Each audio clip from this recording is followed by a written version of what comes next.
Alrighty, good afternoon, folks, and welcome to Smudcast number 343. Why our villains are different now.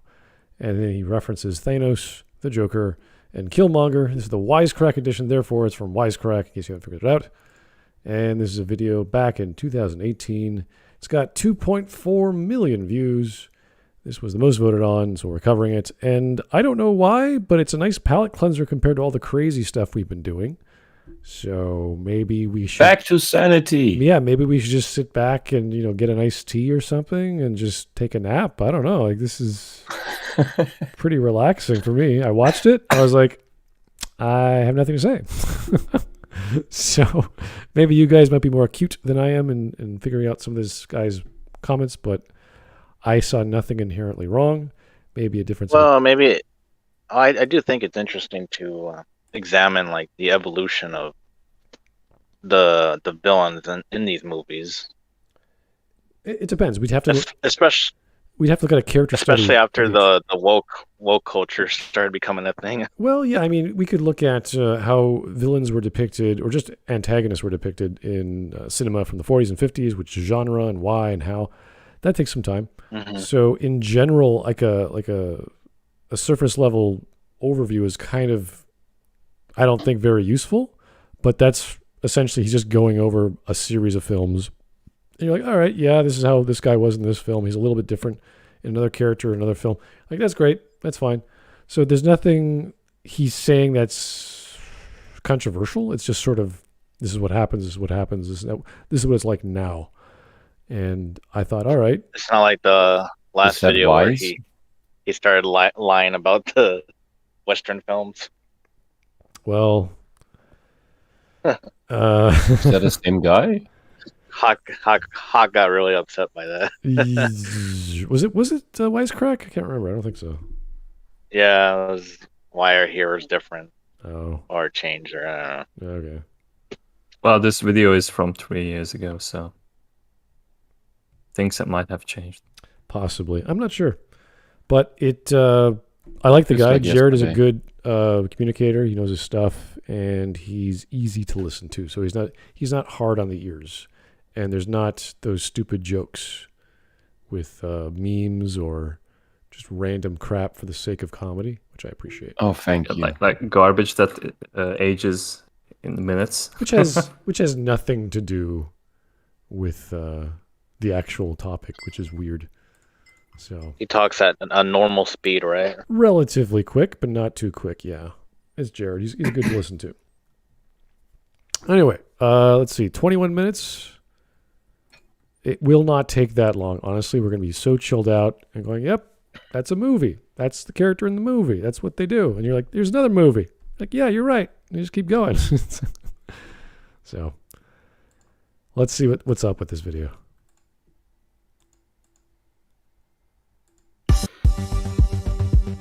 Villains. Oftentimes the best part of a movie. Can't live with them, can't feed them to a pack of rabid hyenas, usually. Villains are the people we love to hate or fear, with the occasional modicum of empathy. But something's been happening with villains lately. If you found yourself nodding along to the logic of a diabolical plot, or feeling more empathetic than usual towards a film's antagonist, you're not alone. Today's villains, from Killmonger and Black Panther to... I don't think Thanos is a good example of nodding along to his plot. I think anyone who nods along his plot is insane. I remember there were to a people. Mental asylum. I remember there were people that were trying to make sense of his stuff, but they're as illiterate as Thanos was, because the plot Thanos has in the movies is different from the one he has in the comics. He has a different reason to do it. In the comics, he wants to impress death, so that's a reason to kill half the universe. In the movie, anyone, including his fellow Titans, from his own species, as well as any of his underlings, could have told him, dude, here's a book about basic ecology.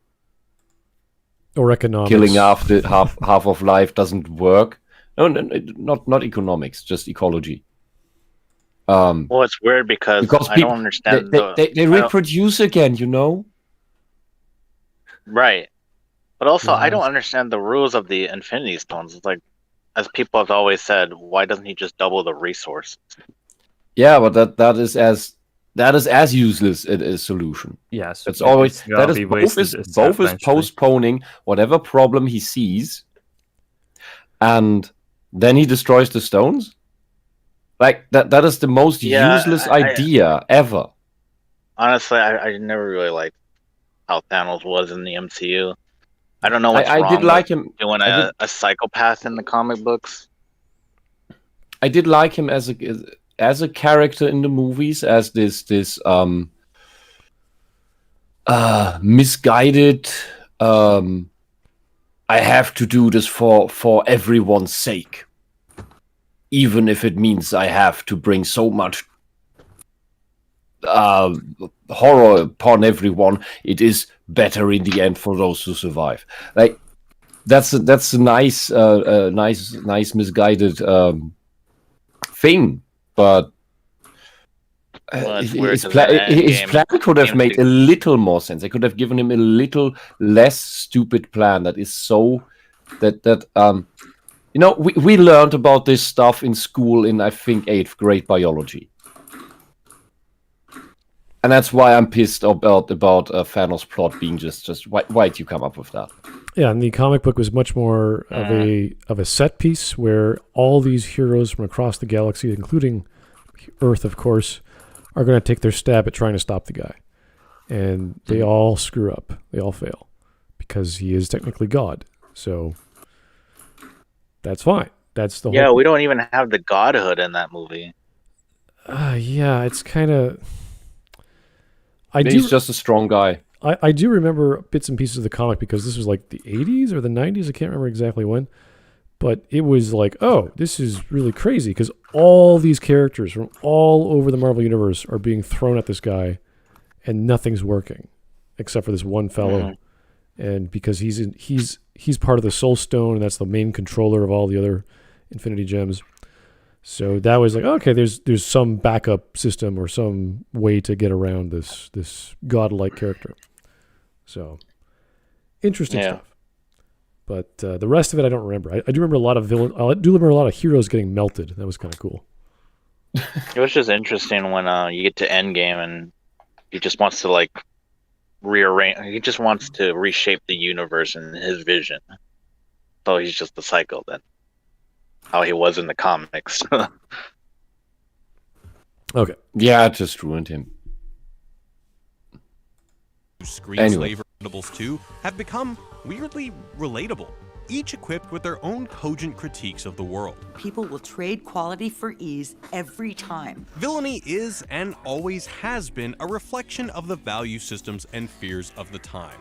So how did we get from this to this, and what does it say about our past and our world today? Well, we're going to find out in this Wisecrack edition on the cinematic history of villainy, and warning, there's a ton of spoilers here for movies both old and new. You have to... I want to say, before he gets into details, I think his whole premise is faulty, because the exploration of the villain and the villain having motivations, understandable motivations of some sort, is old, very old. It's normal. And in storytelling, yes. Yeah, you want that. You want to know what the villain is trying to accomplish. You can't just make it a mystery unless that's part of the plot to be revealed. So yeah, even the flat Saturday morning cartoon villains usually had something to them, and I think except in Captain Planet, that was really just stupid. But in if you look then again, he's just mainly looking at Western what gets Western onto the media. screen. Yeah, not West and not Western media as a whole, just movie series, maybe animations. If you look at the products from Japan, they've always done this, and to I'd say a quite good degree. Some Lupin villains were a bit flat, sure, because that was especially in the beginning very Saturday morning cartoony. But in general, you always had every villain had his drive and reasoning of why he did a thing, and it was quite often something beyond plain greed or power hunger. And that's why I think the whole this is one of those videos where the topic is a bit artificially inflated. It's not as much of a thing as he makes it out to be. It's more of a commentary in general. There's no actual point or opinion he's trying to espouse, aside from, hey, this genre has these kinds of villains, and this genre from 20 years ago has these kinds of villains. You're like, sure. Yeah, I don't think the villains have really changed. Yeah, the generational gap isn't that too good of an argument here. There are some obviously nuanced or more different movies, like The Big Lebowski. Like, there's all these sorts of. Does that have a villain? There are bad guys in it, and they're all confused. Like everyone. The Germans. Yes, the nihilist. Yeah, there's no clear villain. There's just the dude just wants to have a new rug because someone peed on his rug. They're trying to figure out the problem. Yeah, exactly. So They're He trying peed to on my blackmail rug. somebody, and they're idiots. The Germans are the best, I think. They just come in and smash stuff. Like, fuck you up. Johnson. Anyway, yeah, so there's all kinds of nuanced stories that have nuanced characters, and we can relate to them regardless of whether they're the good or bad guys or they're contrary to the main character's plot. So that's worthy of a character study, but we're not even doing that in this video. We're just talking about villains in general. So yeah, it never needs to be a whole character study, but even an old Bond movie, old Bond movies are, I think, a great example of this, because they all had their motivations for special things. And if you dislike Moonraker because it seems over the top, there was a very, very different approach to world domination than it was in was it Man with the Golden Gun,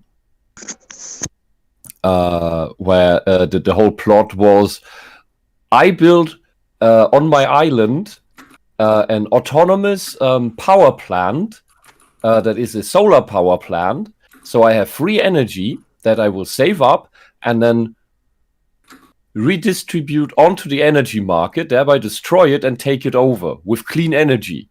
That was the villain's plot. Lovely.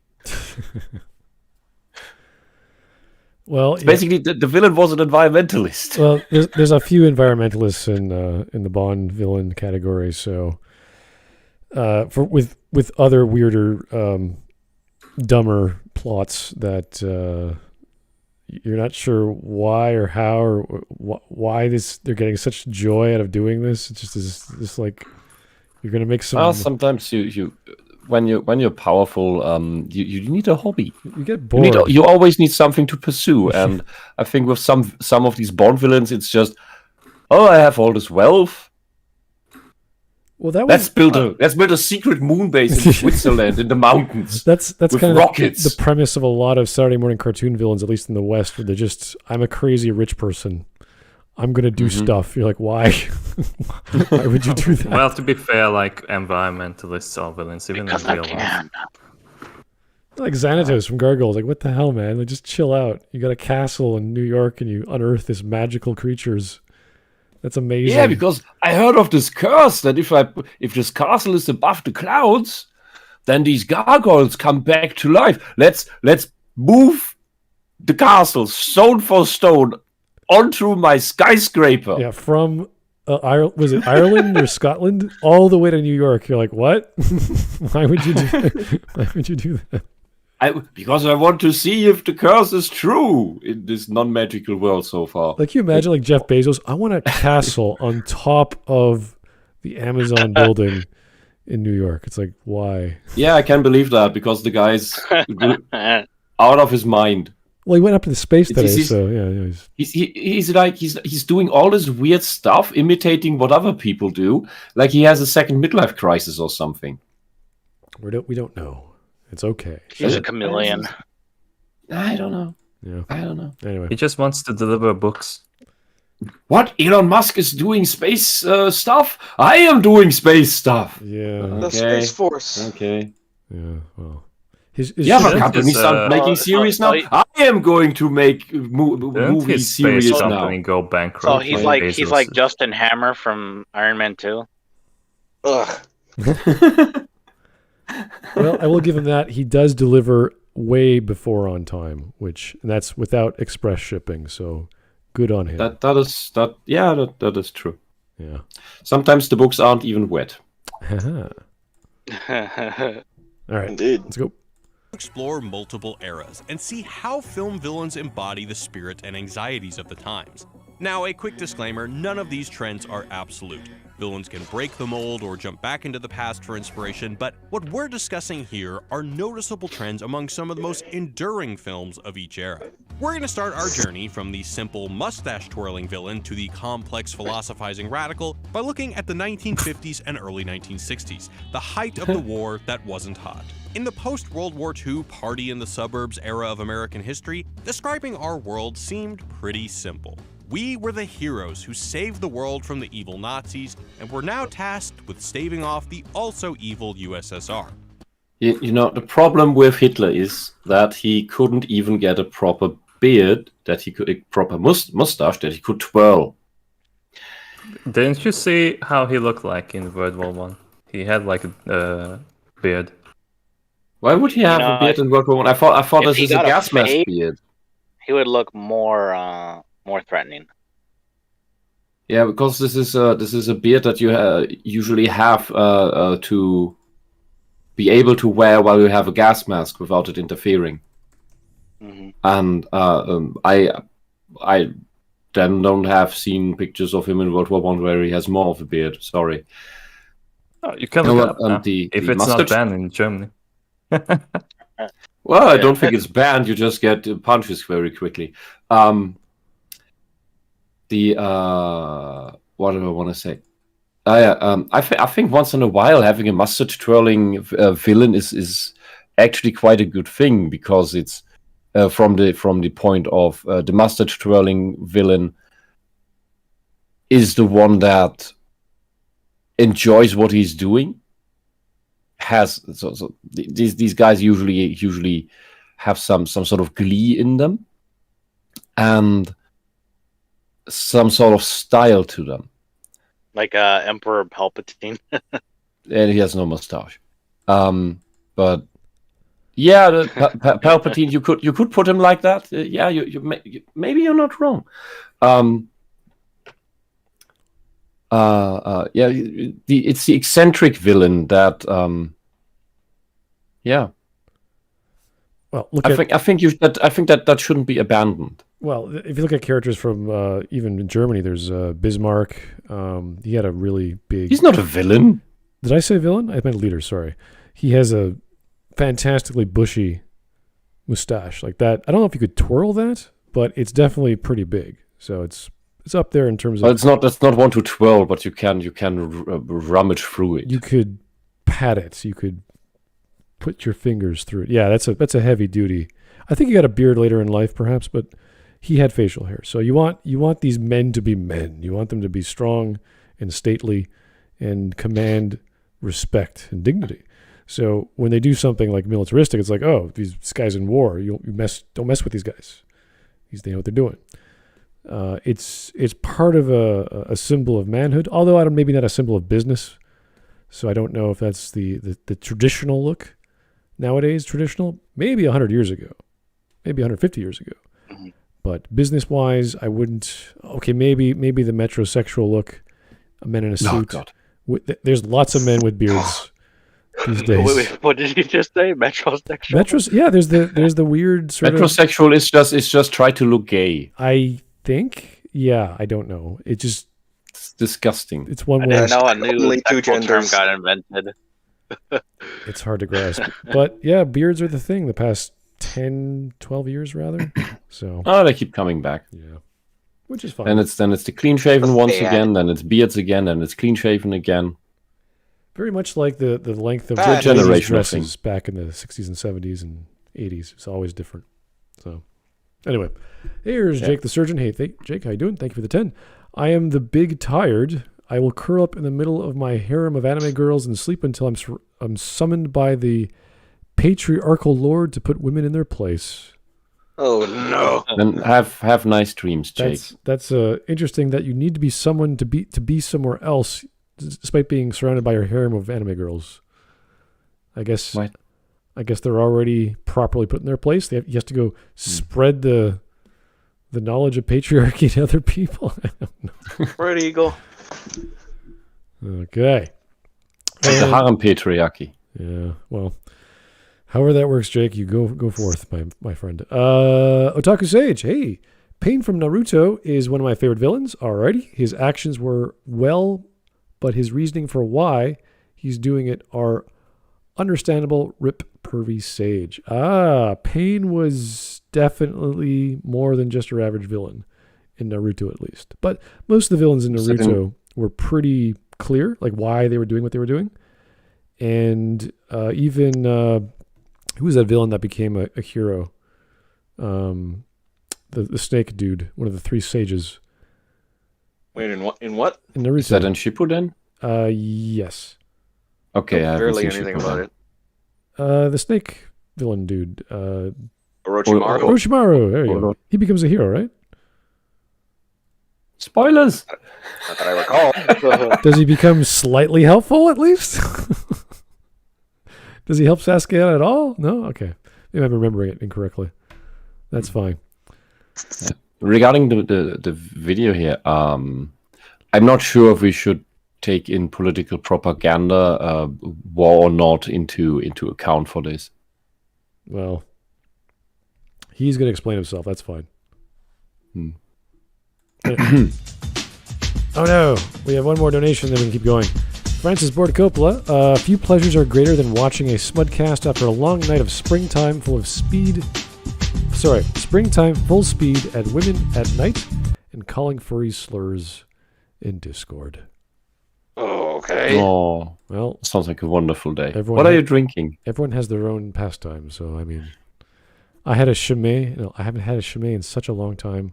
If you guys don't know what Chimay is, it's a Trappist ale from Belgium. It's only 7%, but so good. Anyway, back to the video. It was very black and white, and so were our villains. Well, yeah, literally, but also metaphorically. Movie screens were full of bad Russian people, bad Asian people, and very bad aliens.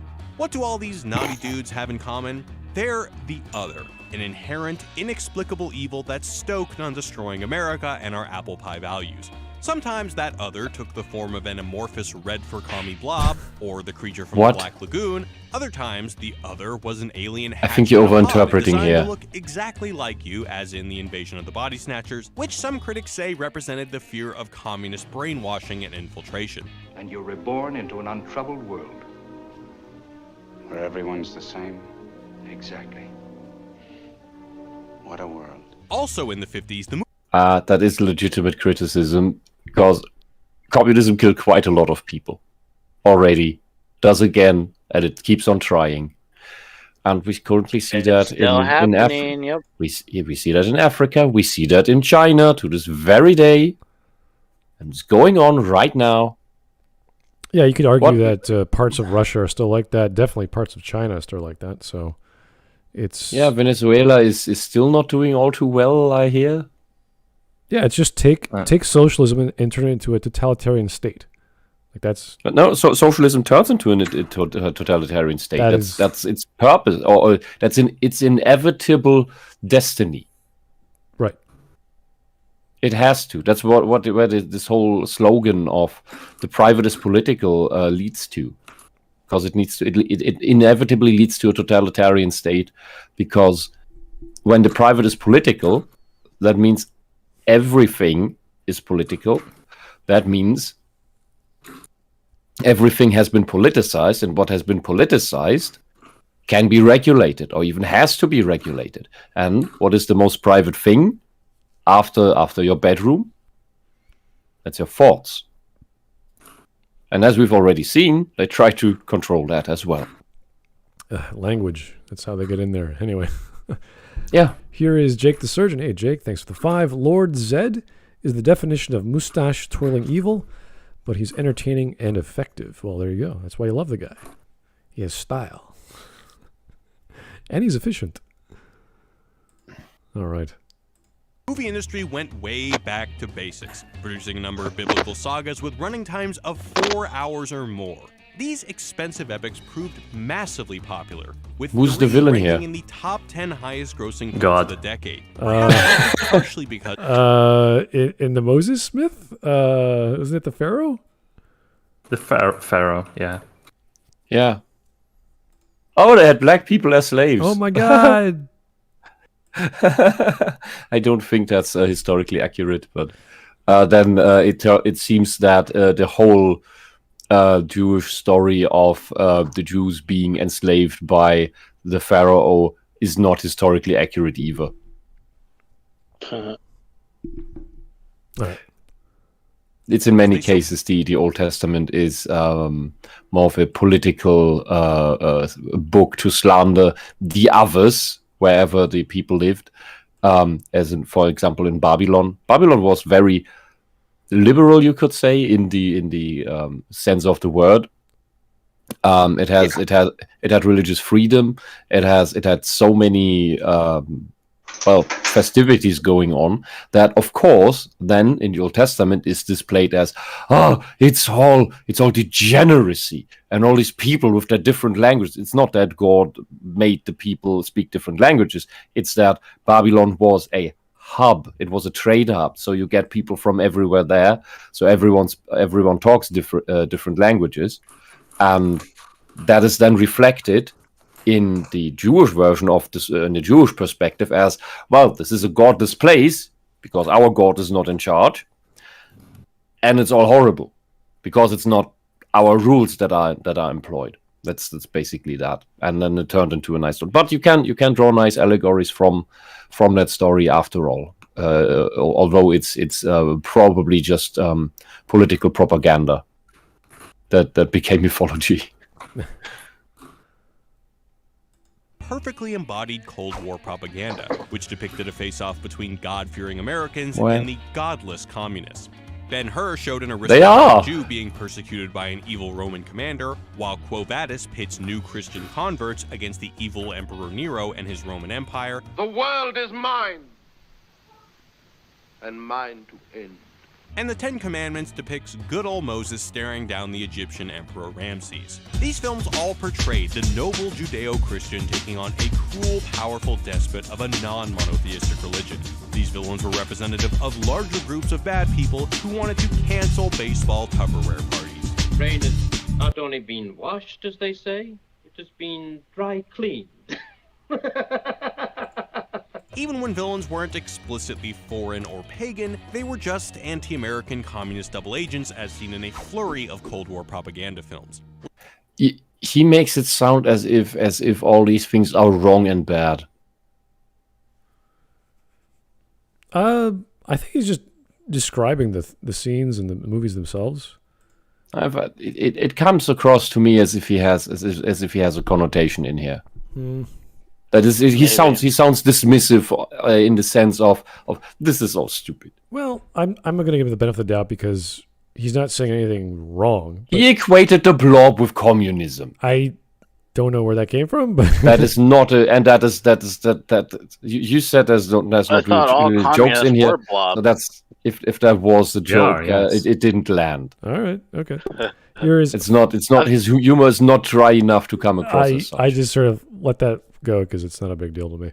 So I want to ask, because I saw a woman in there. She looks like the same woman from Murder, She Wrote. Yes, Angela Lansbury. She's there. That's her? Yep. Oh. She's in a lot of films.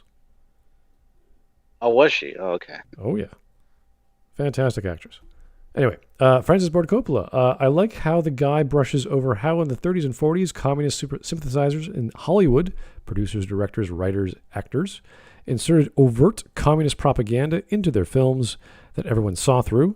Example, anything Henry Fonda made. There's lots of Red Scare stuff during that time that popped up as not just... I don't know, Smart. He means the opposite. Sorry? It wasn't Red Scare stuff. It was communist propaganda. In the films, yes. It was pro-Red, Uh, not anti-Red. Was it It was a after different that? time. Red Scare stuff would be anti. Would that be Communist. after the 40s or before? Then After the 40s, because it was after the Second World War when there was like the Cold War. Okay. Like America was really against like this kind of ideology All right, I think I now. for a good reason. Right. Okay, I No think Russian. I think I know what we're talking about here. Okay, And Jake. I take issue with his minimalization that bad Asians showing us Mao. Yeah, Pictures of Mao, like that's not just a bad Asian. That's one of the biggest mass murderers of history. I think that's number one, isn't it? Pretty much. Yeah. I mean, just his Great March alone, just the march cost 1 million lives. Well, I mean, he does do this a lot in his videos. That was just a prologue, if you will. Here is Jake the Over a Surgeon. lot of things. Moses apparently didn't either exist or exist as depicted, just like everything in the Bible. That's totally fine. I mean, the Bible is more of a More like a fantasy story, yeah. It's like a collection of fantasy stories. It's part history, part mythology, part ethics. It's a bunch of crap slammed together. Especially in the very old days, historical events were often turned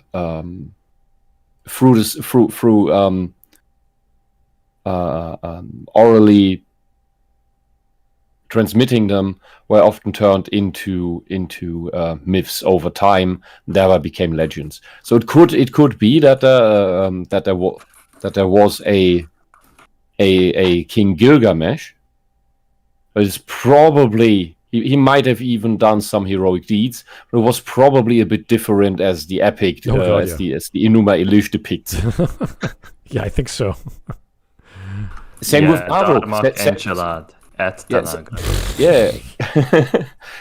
Same with the Marduk story. There's an inherent basic myth of staving off the unknown monster, the chaos that is outside the walls of security. That's the basic idea of the Marduk story, and there can have been some ancient village town where something that in its structure worked like the Marduk story happened. Just that it wasn't gods but people. All right, here's Joe Crazy. McCarthy did nothing wrong. That's, I think, the era I was trying to get at with the Red Scare. So yeah, that was after. Yeah. Mm-hmm. Yes, my history lessons were never very good. I never took history. I had to learn it through other people. So. Mm. Worst Company made a good comment. The Red Scare in itself is communist propaganda to make it sound like people were unreasonable for criticizing communism. That sounds good. Yeah, that sounds about what I Yeah. Makes So sense. if they would come up with it today, they would probably try to say something like communistophobia or something. Communism is. All right. Communophobia. I don't know. In Hollywood today, it's like we know everyone's a leftist. It's okay. It's been known. Commiephobia. Yeah. Later, the 1960s would also reflect Cold War anxiety, with James Bond facing off against various agents of SMERSH, the imaginary Russian intelligence agency. The Cold War in Istanbul will... I thought it was Spectre. I'm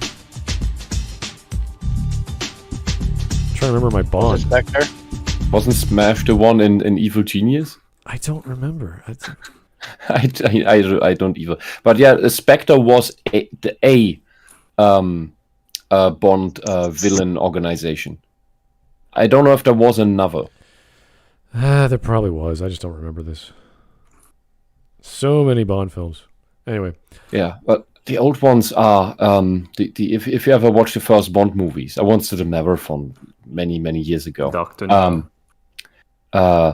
The old ones are a bit hard to watch because it's a completely different way of making movies. But they were still. I completely disagree. They are just fine. They're very different. They're very different in how they were made. What's the problem with that? they're very quiet movies. I wouldn't say so. And They're I'm pretty not saying that's a negative Like, thing. It's I was just something I expecting didn't like a really expect. boring movie. Like I was like watching the first few, and like I was like delighted how good it was. Like I didn't expect it to be that entertained by it. Yeah. What do you mean by this? I'm just saying that with the way old movies are made and the way movies are made today, you may just not be used to the style it's being made, like how slow it is, how the pacing is. And personally, to a degree, I like that very much. That when movies take that time, it's just a complete contrast to a modern Bond movie. I think we could agree on that. I didn't know what you were referring to in regards to this movie's being slow, because a lot of the plots were pretty straightforward, with Sean Connery just walking into a room. Oh, Sean Connery, that's late. I'm talking about the first movie. The original. Sean Connery is the first guy in Bond. What are you talking about? What? No. Am I mixing things up? The first Bond was played by what the hell's his name? Can't be. It was it Casino Royale? I can't remember the name of it. No. Oh, you mean that one? Yeah. How was it called? Before it was called James. Yeah. No, films. Bob. Oh, the first one was Dr. No. Okay. All right. That was Sean Connery. Okay, It was, yeah. The original, yeah. I thought I must have mixed something up. Well, I watched them all within a month. Was a bit overloaded. Kind of blurred into each other. All right. Yeah, part of the whole thing of people saying, "Oh, Sean Connery's the best," because partially because he was the first.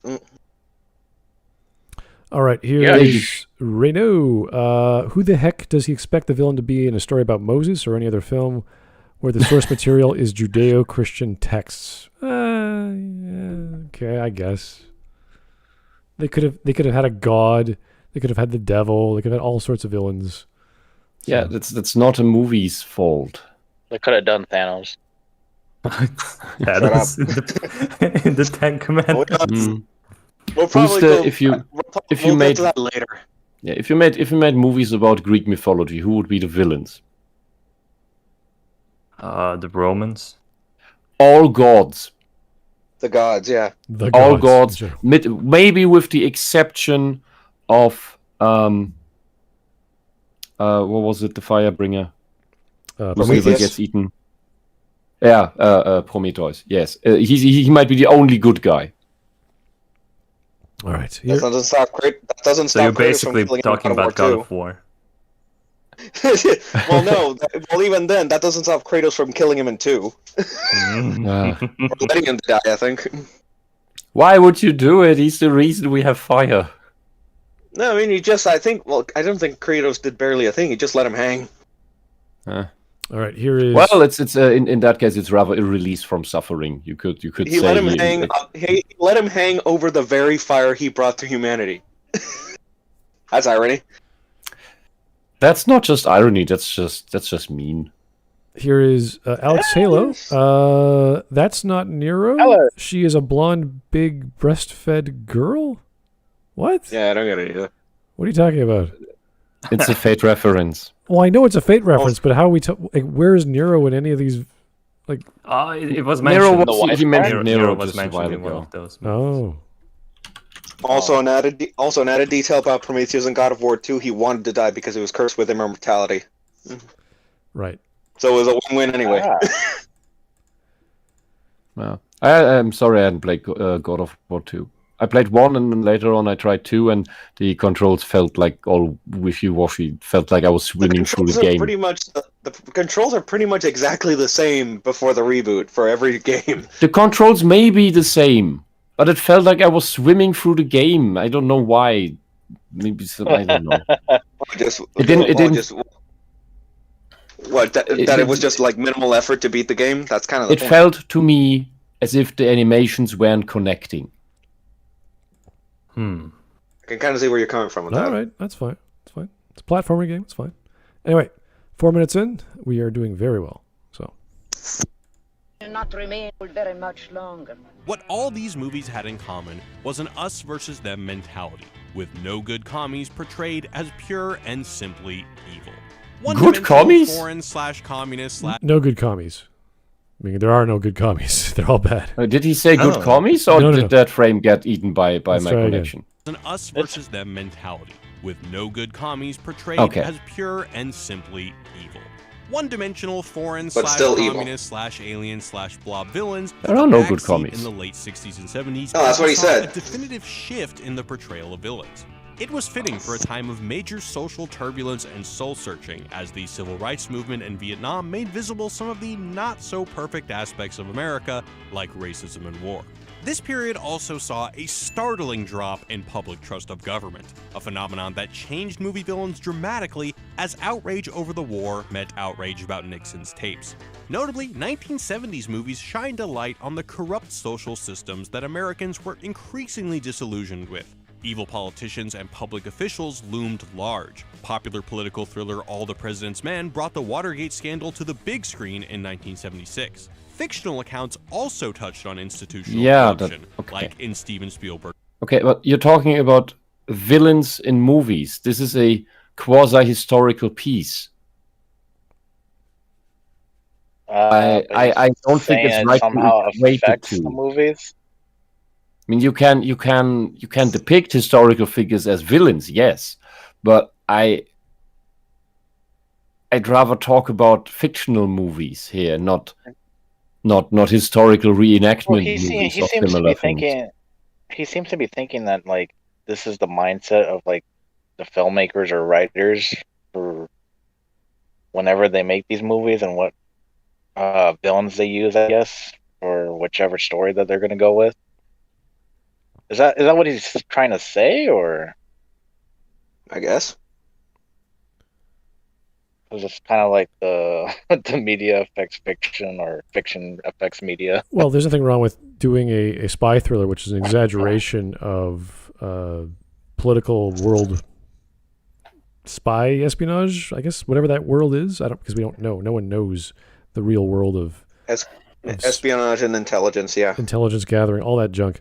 So to have fun with it and have it be exciting and violent and sophisticated is a great entry into a world that we've never been to before. And definitely one of those kinds of genres that had a bit more flexibility than most back in the day. Right, and we don't know what to expect, and I think that's why you give this sleek, cool-looking, rich movie about over-the-top villains doing melodramatic stuff, blowing up dams or whatever. Like that's cool. There's one action star hero who can take all this on, and what kind of mentality does he need? What kind of tools and intelligence does he need to get that done? And it just resonated very well. I don't know about Jaws so much, but it's just another villain he's going to describe here. So That's just a monster.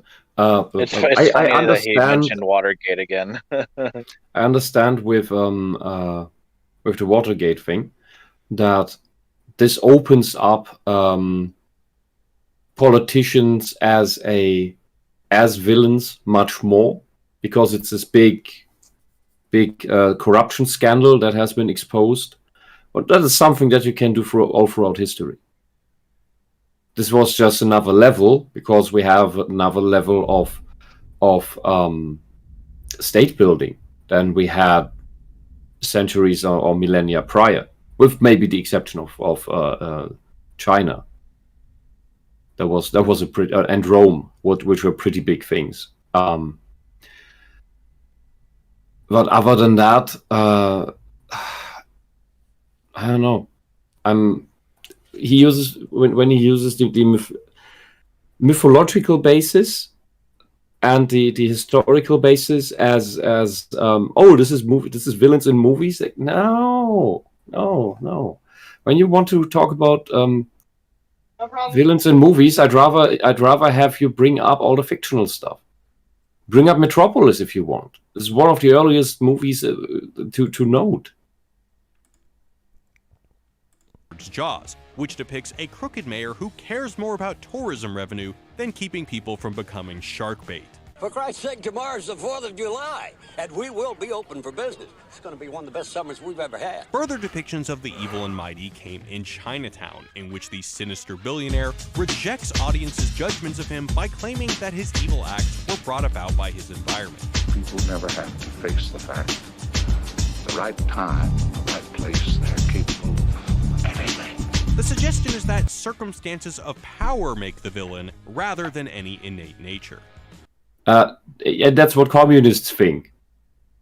Think about it, Wisecrack. Here is corrupt films were another popular way to portray villain. Sorry, I misclicked. We're not sure exactly what Jared's espousing of his own opinion. He's just sort of sharing an interpretation of the villains, which is fine. Here is Francis Ford Coppola. This guy's a fucking nitwit. Oh, sorry. Okay. There were plenty of movies where the establishment were the villains. Hell, the noir genre had establishment, authority, and politician villains out of the ass. Sunset Boulevard, meet John Doe. High Noon, he's a bullshit merchant. Well, it depends on... He didn't even get into that genre at all. He just sort of skipped over it. But that's bad. That is bad. Well, those are melodramatic by its very nature. They are violent and sexual or sensual in the very least.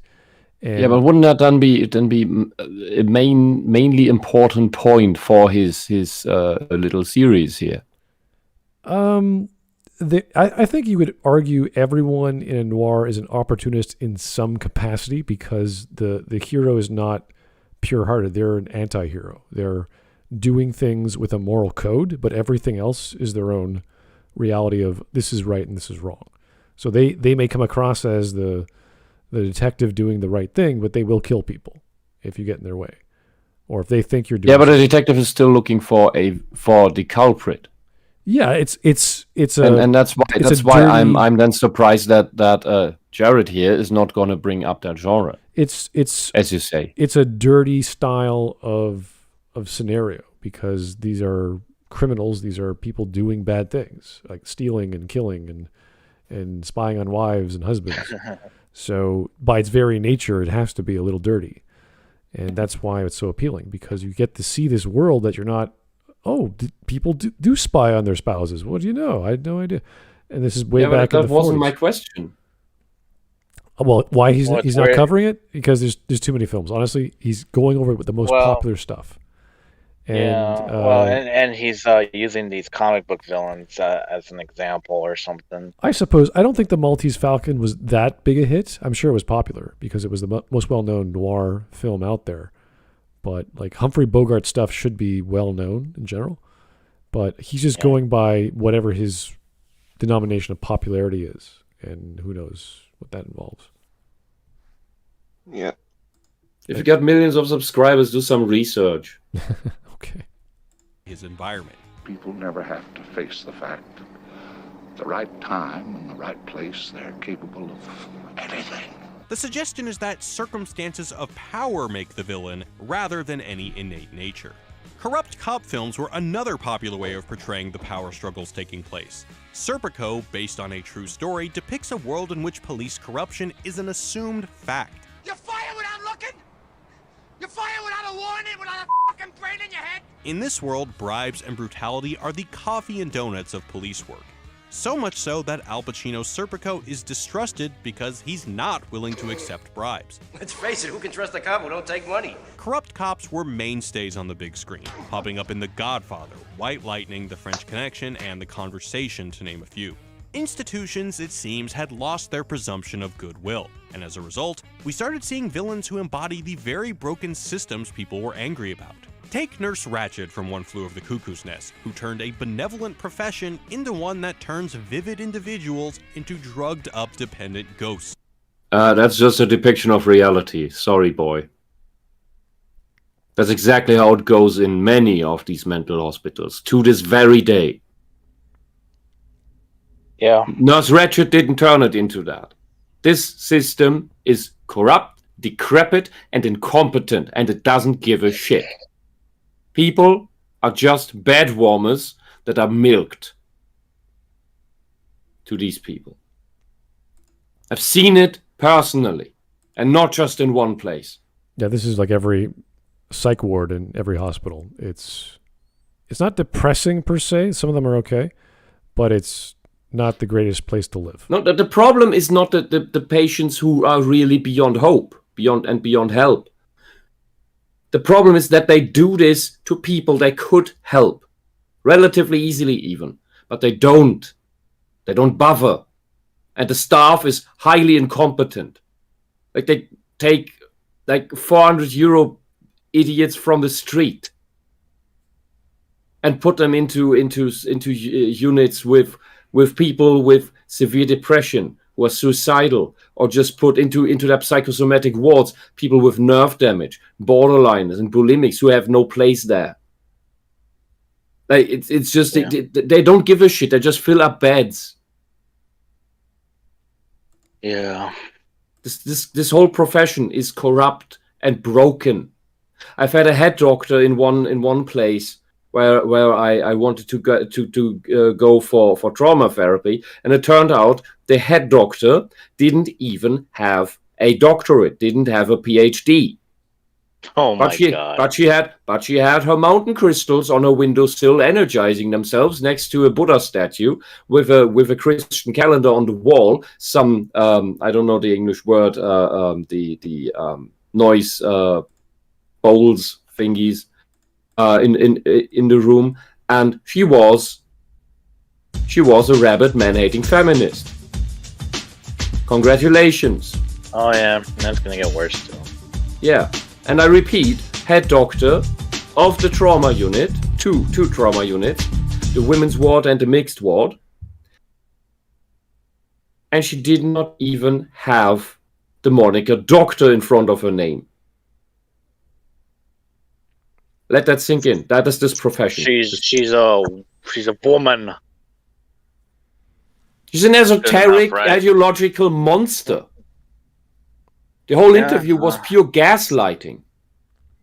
And thankfully, I have had a witness with me. All right, here is Francis Ford Coppola. Cuckoo's Nest isn't about the poor condition of mental health facilities. It's about what happens when you don't eat your woman out. They become nurses that get into dick measuring contests with Jack Nicholson types. You don't want to do that with Jack, okay? Oh my god. I'm leaving out the worst details here because you laugh your ass off about that conversation I've had in that room. All right, let's go. Of themselves. Crazier than the average ass out walking around on the streets, and that's it. In a similarly bleak depiction of institutionalization, Escape from Out. Sorry, but God, he was such a baby in that movie. His voice is different too. Oh, he's pretty young, yeah. Yeah. Wow. Takes me back. All right. Sorry about that. All right. From Alcatraz renders prisoners sympathetic heroes struggling against the efforts of an evil warden. Something very similar can be seen in Cool Hand Luke. In all these cases, the person tasked with imposing law and order or societal norms is I don't know. I don't think Cool Hand Luke, they were that... Like, he was a warden, he was strict, but he wasn't corrupt, I don't think. Yeah. I mean, have you ever run a prison? Half the inmates are psychopaths. Yeah, Cool Hand Luke was pretty much, he was goofing off. Oh, the guard, too. And pulling pranks. So trying to escape it every time he could. So, I mean... Yeah, but it's not easy running a prison with candy floss and flowers if it's half full of psychopaths. I'm living next to one here in this residential area. It's just in the middle. It's just how the town grew in medieval times. And it's at least once a day that I hear through the loudspeakers of the prison, alarm over, alarm over. They never say that the alarm is going unless it's really severe. So you're only informed that the alarm is over. And that is once a day. Once a day, there's an incident enough that it warrants an alarm. You cannot run a place like that without being strict. Now, someone being strict, some movies already depict as villainous. Others have to, or others incorporate corruption. But it's not necessary to show a.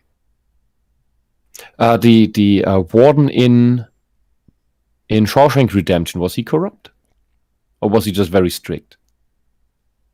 I don't think it was that kind of movie, no. Yeah, because the main character, I think, was just falsely imprisoned, as far as I remember. So you don't need a corrupt warden in that story. Right. Here's Vladimir Dragunov. Thank you. Think Predator. Did you really think modern writers would have any, and I mean any, respect for cinematic culture symbols such as yourself? Did you see what happened to the OT characters of Star Wars in the new movies? And this is one of two, so he's going to keep going. All right. Well, we'll wait for that one. Vladimir, thank you. All right. Francis Ford Coppola says the warden was corrupt. Yeah? Okay. I don't remember that film, though. Oh, all right. I've only seen it twice. That's a while ago. Anyway. Cast the villain.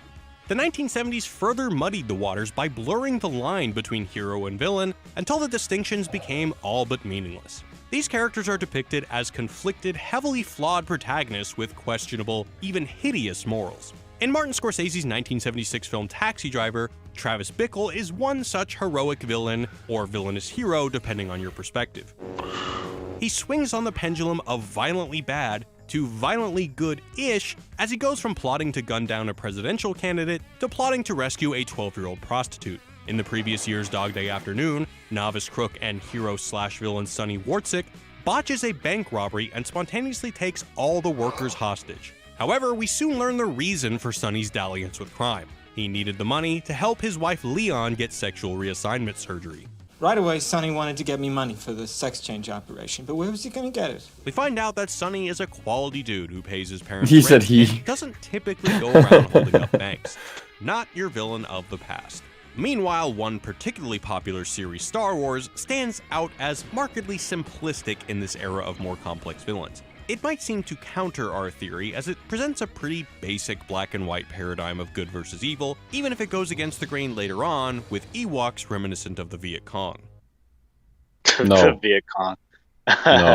No. That was George saying it. That was George Lucas saying it. And at least I'm glad that he sees that the old villains were already complex. And in Star Wars, it's not even Vader isn't. Yes, Vader is the most visible villain. We don't see anything of Palpatine, and except for I think 2 holograms. But even in the end, Luke is not up against Vader. He's being chased by him in the space flight, but Luke is focusing on the task that is delivering the payload to the Death Star, and he's saved by Han. There is no direct, and that's what I find very interesting about the ending of A New Hope, or the climax of A New Hope rather. That you do not have the standoff in the classical one against the other.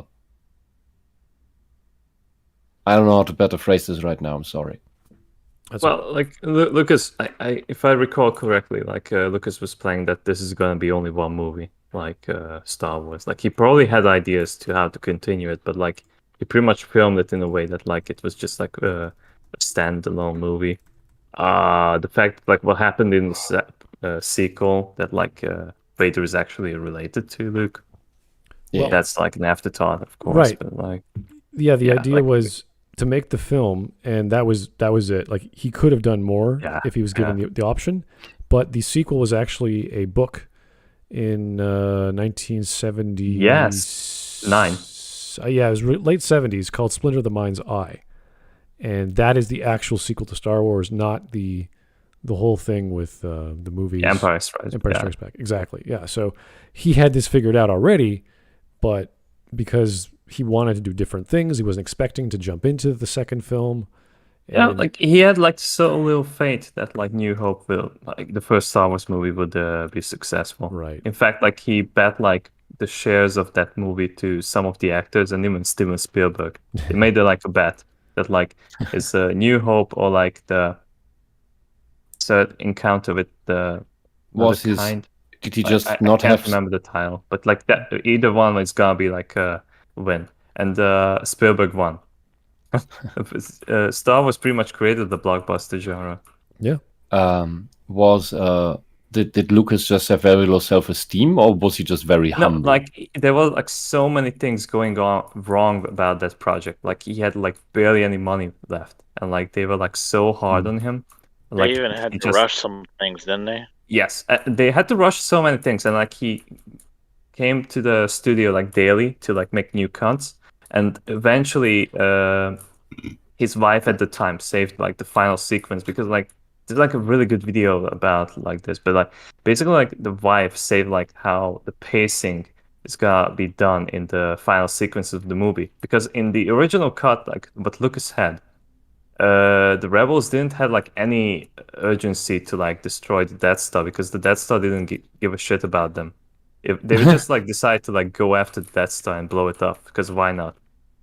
It was only after like some editing that like they made it like the plot that the Death Star is actually targeting Yavin 4.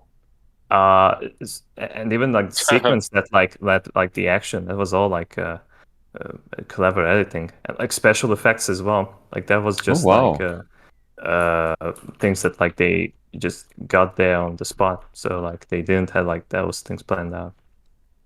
But it's interesting how from that change then, but just to add attention that all of these other stories came up from, like the idea that the rebels were driven by the Empire, driven together in one place so that they could blow them up all at once. Yeah. That which is a much later addition to the story. All right, that's how world building can happen. Here's Vladimir Dragunov for a second parter. Did you see what they did with John Connor in Dark Fate? Did you really expect no. not to get the same fate? You'll live till your franchise crumbles to dust and blow away. Everyone and everything you know will be dead. What will you do after 500 remakes? I didn't watch that movie, but he gets murdered, right?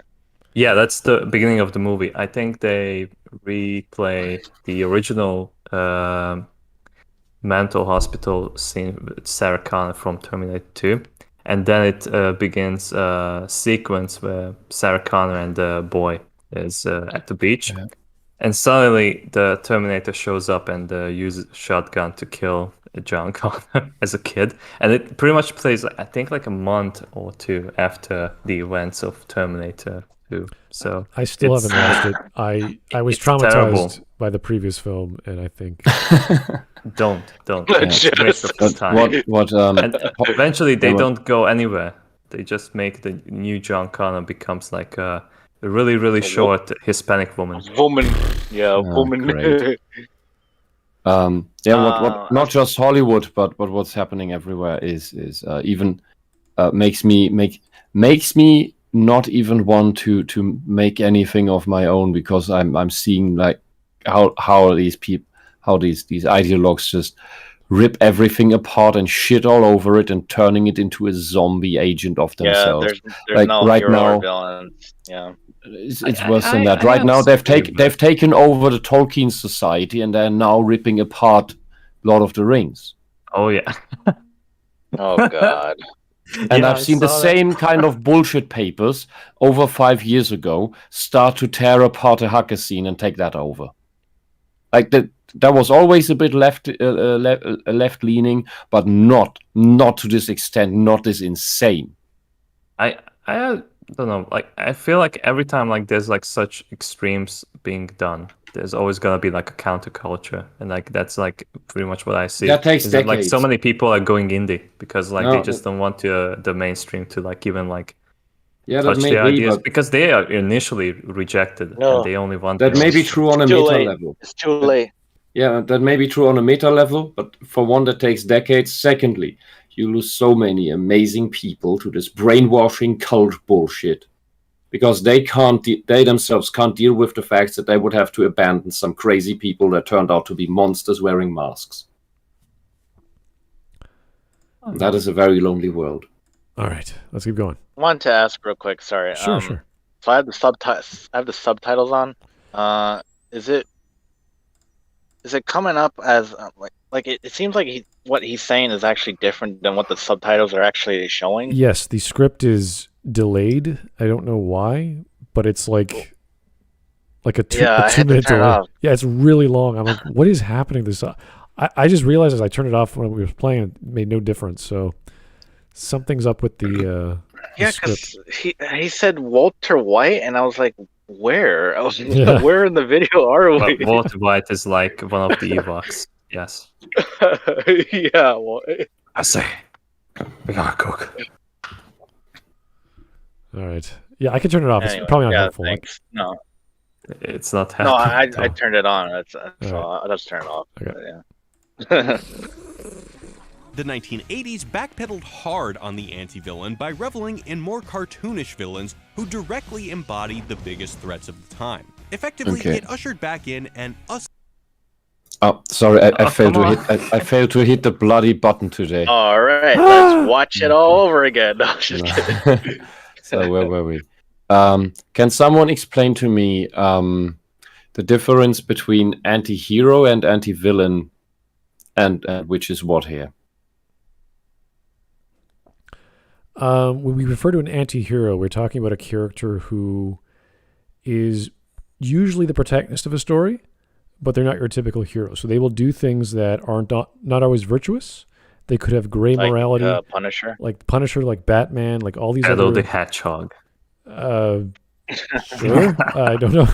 There's all these characters that are not purely virtuous. They do underhanded techniques or methods to achieve their goals. The villain, on the other hand...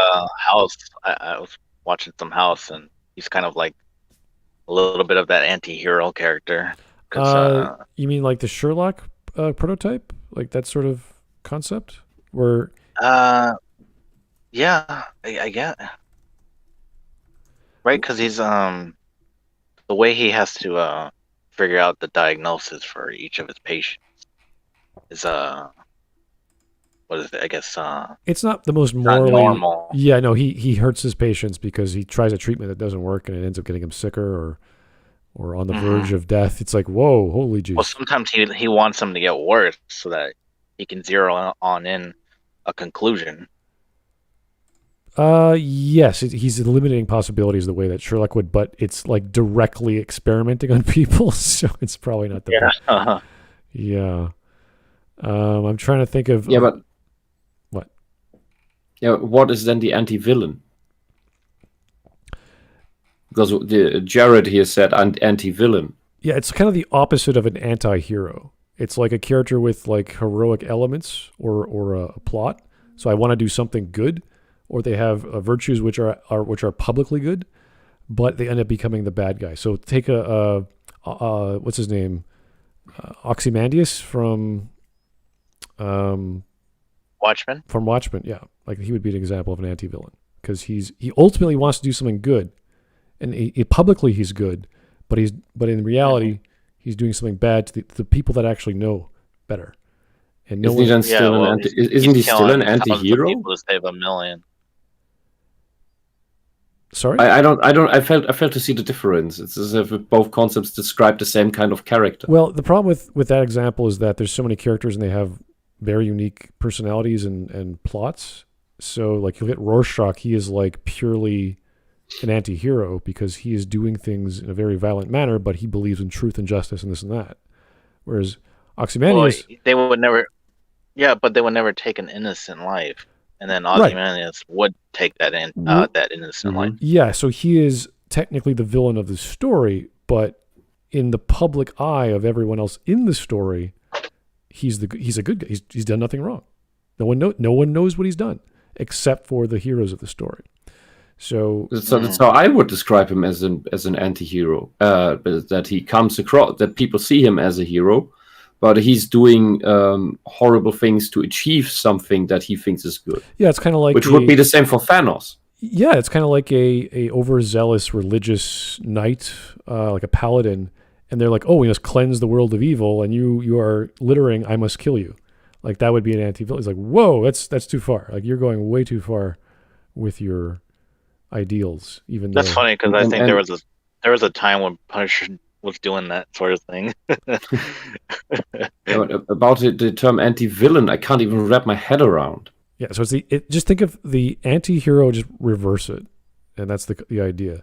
Yeah, no, because maybe my concept of an anti-hero is wrong. But... somebody had said on the Tyler Preston in the chat, said anti-villain's like Mr. Freeze. He's a bad guy doing it for a good cause, or a yeah, cause he like believes he's he hurts people, he steals, so he could help his wife who's cryogenically frozen because she has a disease. Right. The problem is when you talk about a villain in general, and especially Mr. Freeze, like we understand why he's doing it. We may even agree with what he's doing because he wants to bring this woman back to life in that version of Mr. Freeze, of course. So technically to the story, he's a villain, but he's doing it with a good reason, like a good moral reason or a reason that we can understand. Yeah, I would define it from whether someone's a hero or villain from the outward perception of the public in that world, and not from the readers, because the reader knows more. And from the public perception within the public of the world, and then whether that is, and whether it's then anti or true, depends on the ethical principles that the characters have. Mr. Freeze is going beyond limits, beyond what you could argue is permissible, while Batman doesn't. Batman has a clear code of things he won't do. Sure. Batman does go above the law. Right. But his code keeps him from doing that. There are many things that are heroic about Batman, and he is a hero, but he's an anti-hero in the regard of how he does these things. So he wants a greater sense of justice, but he has to do that by beating people up and hurting them. The villain or the anti-villain starts off as a villain, and we see him as a bad guy because he's opposing the hero, but then we learn about them and why they're doing what they're doing. So it's kind of like we talk about villains are the heroes of their own story because they have this heroic goal. And if we agree with that goal or we understand that goal to be a greater good, then we say, he's an anti-villain, which is kind of the point nowadays because you want to identify with all your characters anyway. You want to understand them. So it's you think it only depends on the public and on the actual drive of the villain. Well, the plot is definitely part of that, but that plot is not necessarily revealed. So I always go on the public understanding. That's why I say Ozymandias is an anti-villain, because publicly he's a good guy. We see him as a good guy until we find out he's the bad guy. I'm like, oh my God. So that's a little more complicated and nuanced, but you could still give him the same designation as an anti-villain because he is doing very bad things to achieve a greater good. So, whereas Batman is doing little bad things to achieve a smaller good. Like he's not trying to blow up Gotham. He's trying to clean it one criminal at a time by beating their legs off. Unless you were talking about Zack Snyder's Batman. Well, then he's just a villain. Yeah, he just kills people stupidly and very inefficiently. What is Zack Snyder's Superman? Because he's not a hero and he's not a villain. He's just a douche.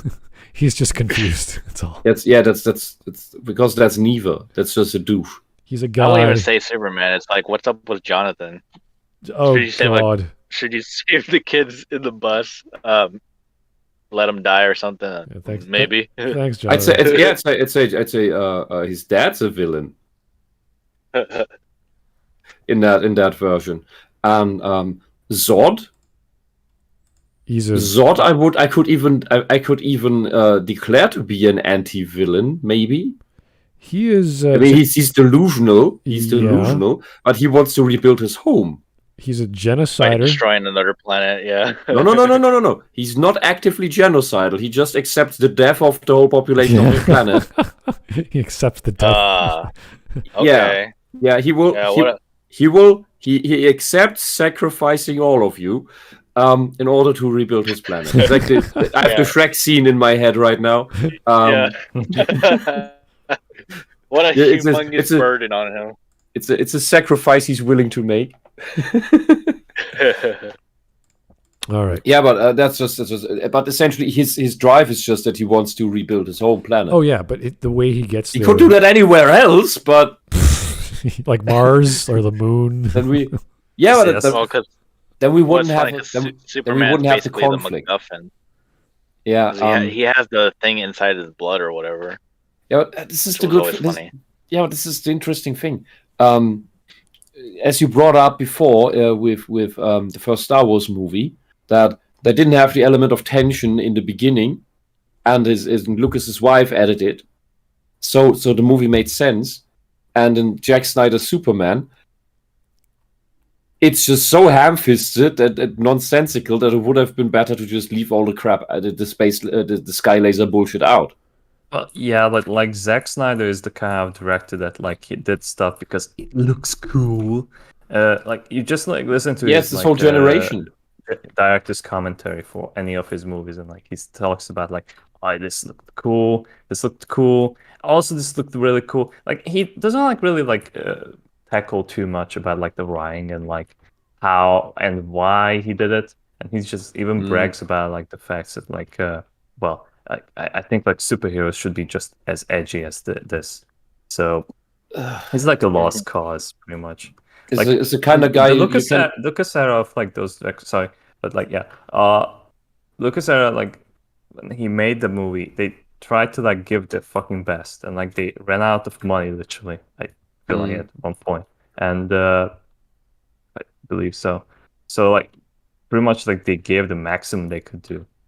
This Zack Snyder had like I think like almost unlimited budget, and like he gave that crap. And now they are like religious defenders of those movies. Yeah, constraints do help make better art. And game design is my the best art is usually created like in the worst of times. Like people will have to live under like terrible rules. They are usually like the most talented people once they escape that environment. Yeah, and it's just when you want to make something yourself, whether that is a game, whether that is a movie, a painting, or fashion design, just give yourself some constraints. Like, I won't use buttons for this piece. I don't know what it will be, but that I will not use this, or I will make this for limited hardware, or I will make a board game that does not use cards, things like that. That forces you to do things in other ways, and maybe you will even develop a new some new element that hasn't been done before, because you constrain yourself, because the constraints force you into thinking into that direction, into that out of the box creativity that makes something great. And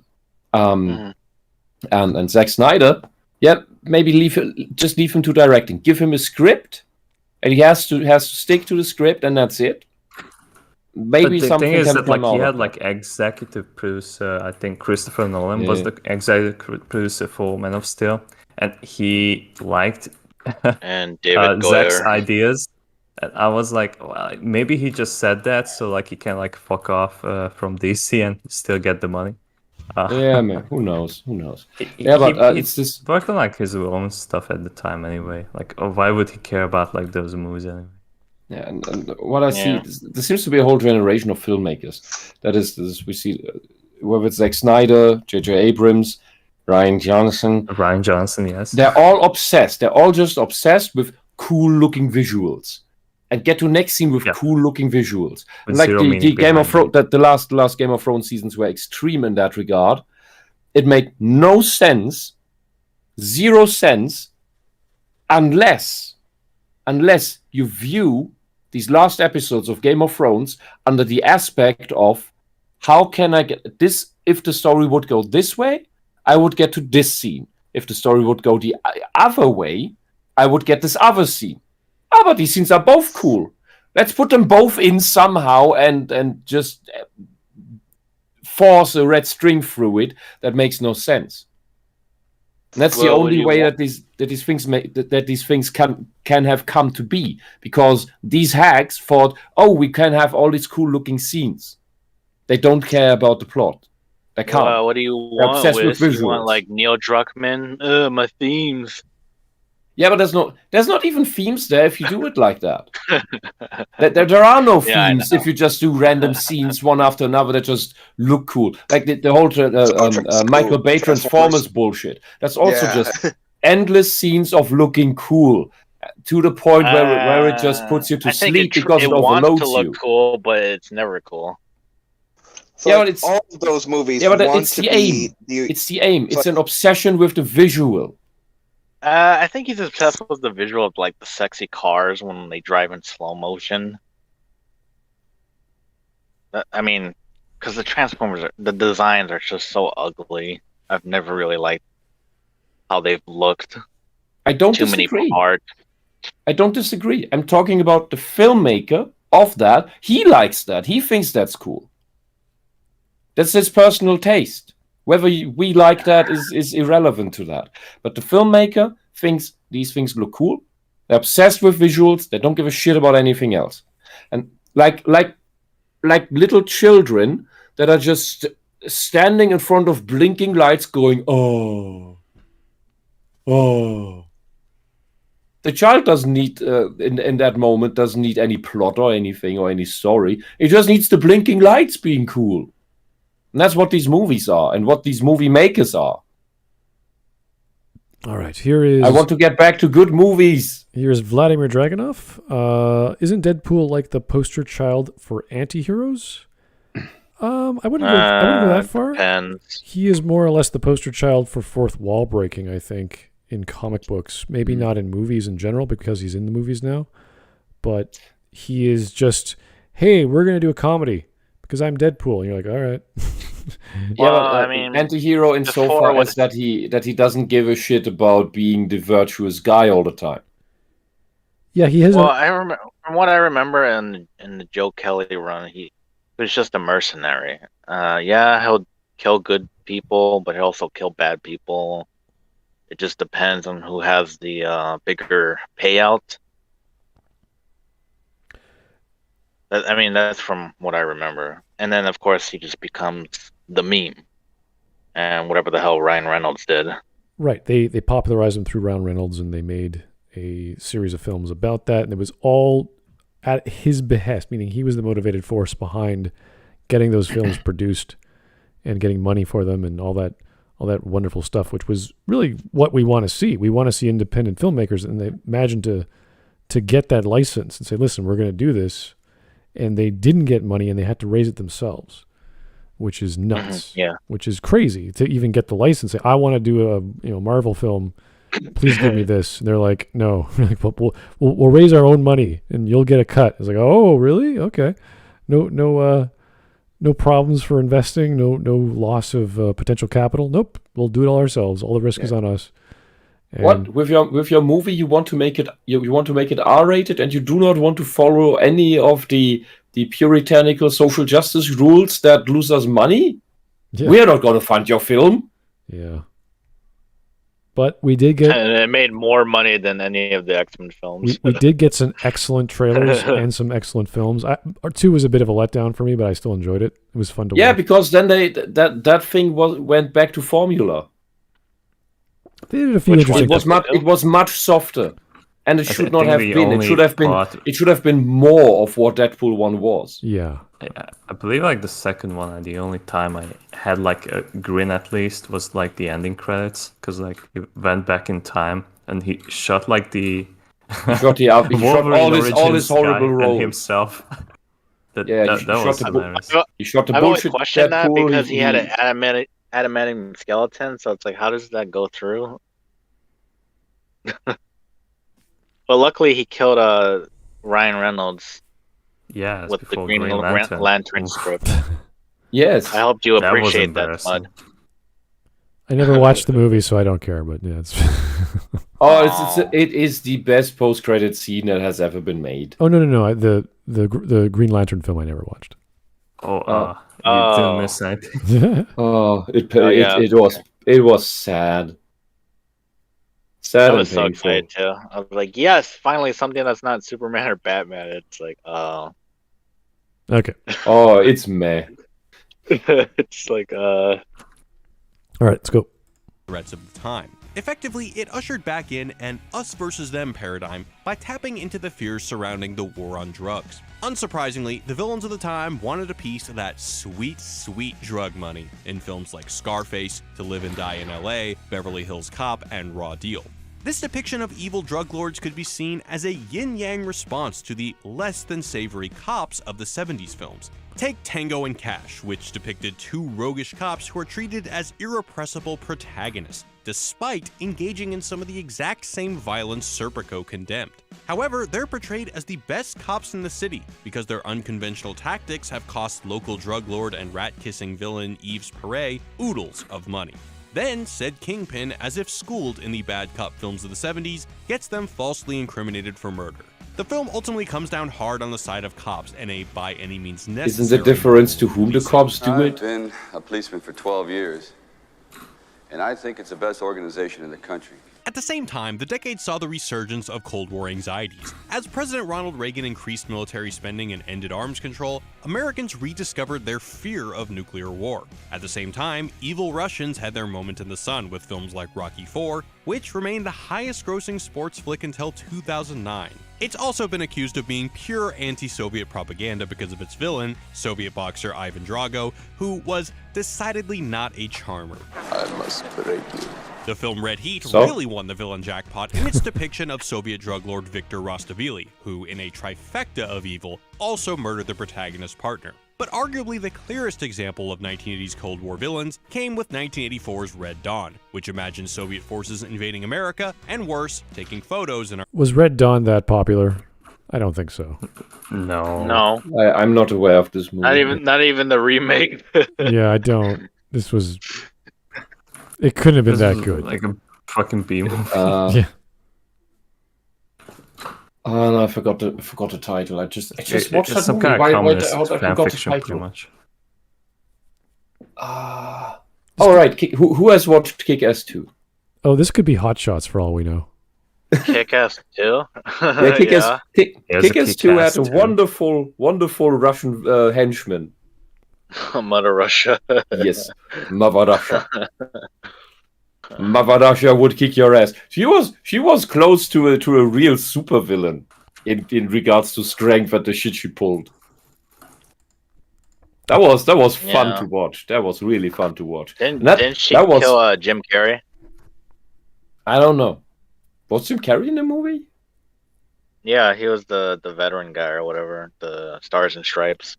Really? Yeah, he might have had makeup on. Wow. No, I didn't notice.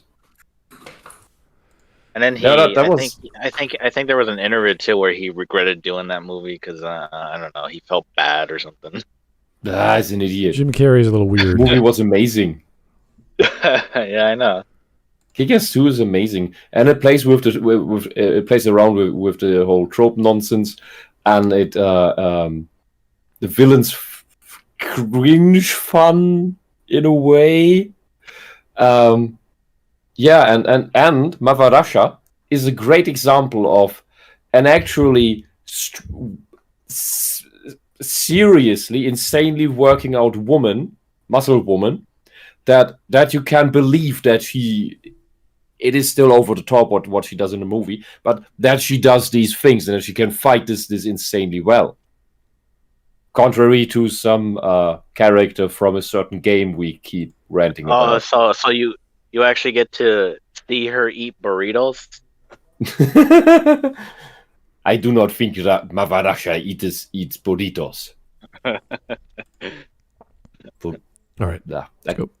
Our national parks. Can't do this anymore. The film's director, John Milius, explicitly saw the film as a warning to Americans to take seriously the threat of a Soviet invasion via Central America. And if this seems like a scaremonger for you, consider that Milius was the direct inspiration for this guy. Smoking, my friend. What? You're entering a world of pain. Despite some return... What? Wait a minute. What? Hold on, I'm not seeing the connection. How that tracks. Yeah. I think a little bit more context here. Don't pull a Mike Tester on us, Jerry. I think what?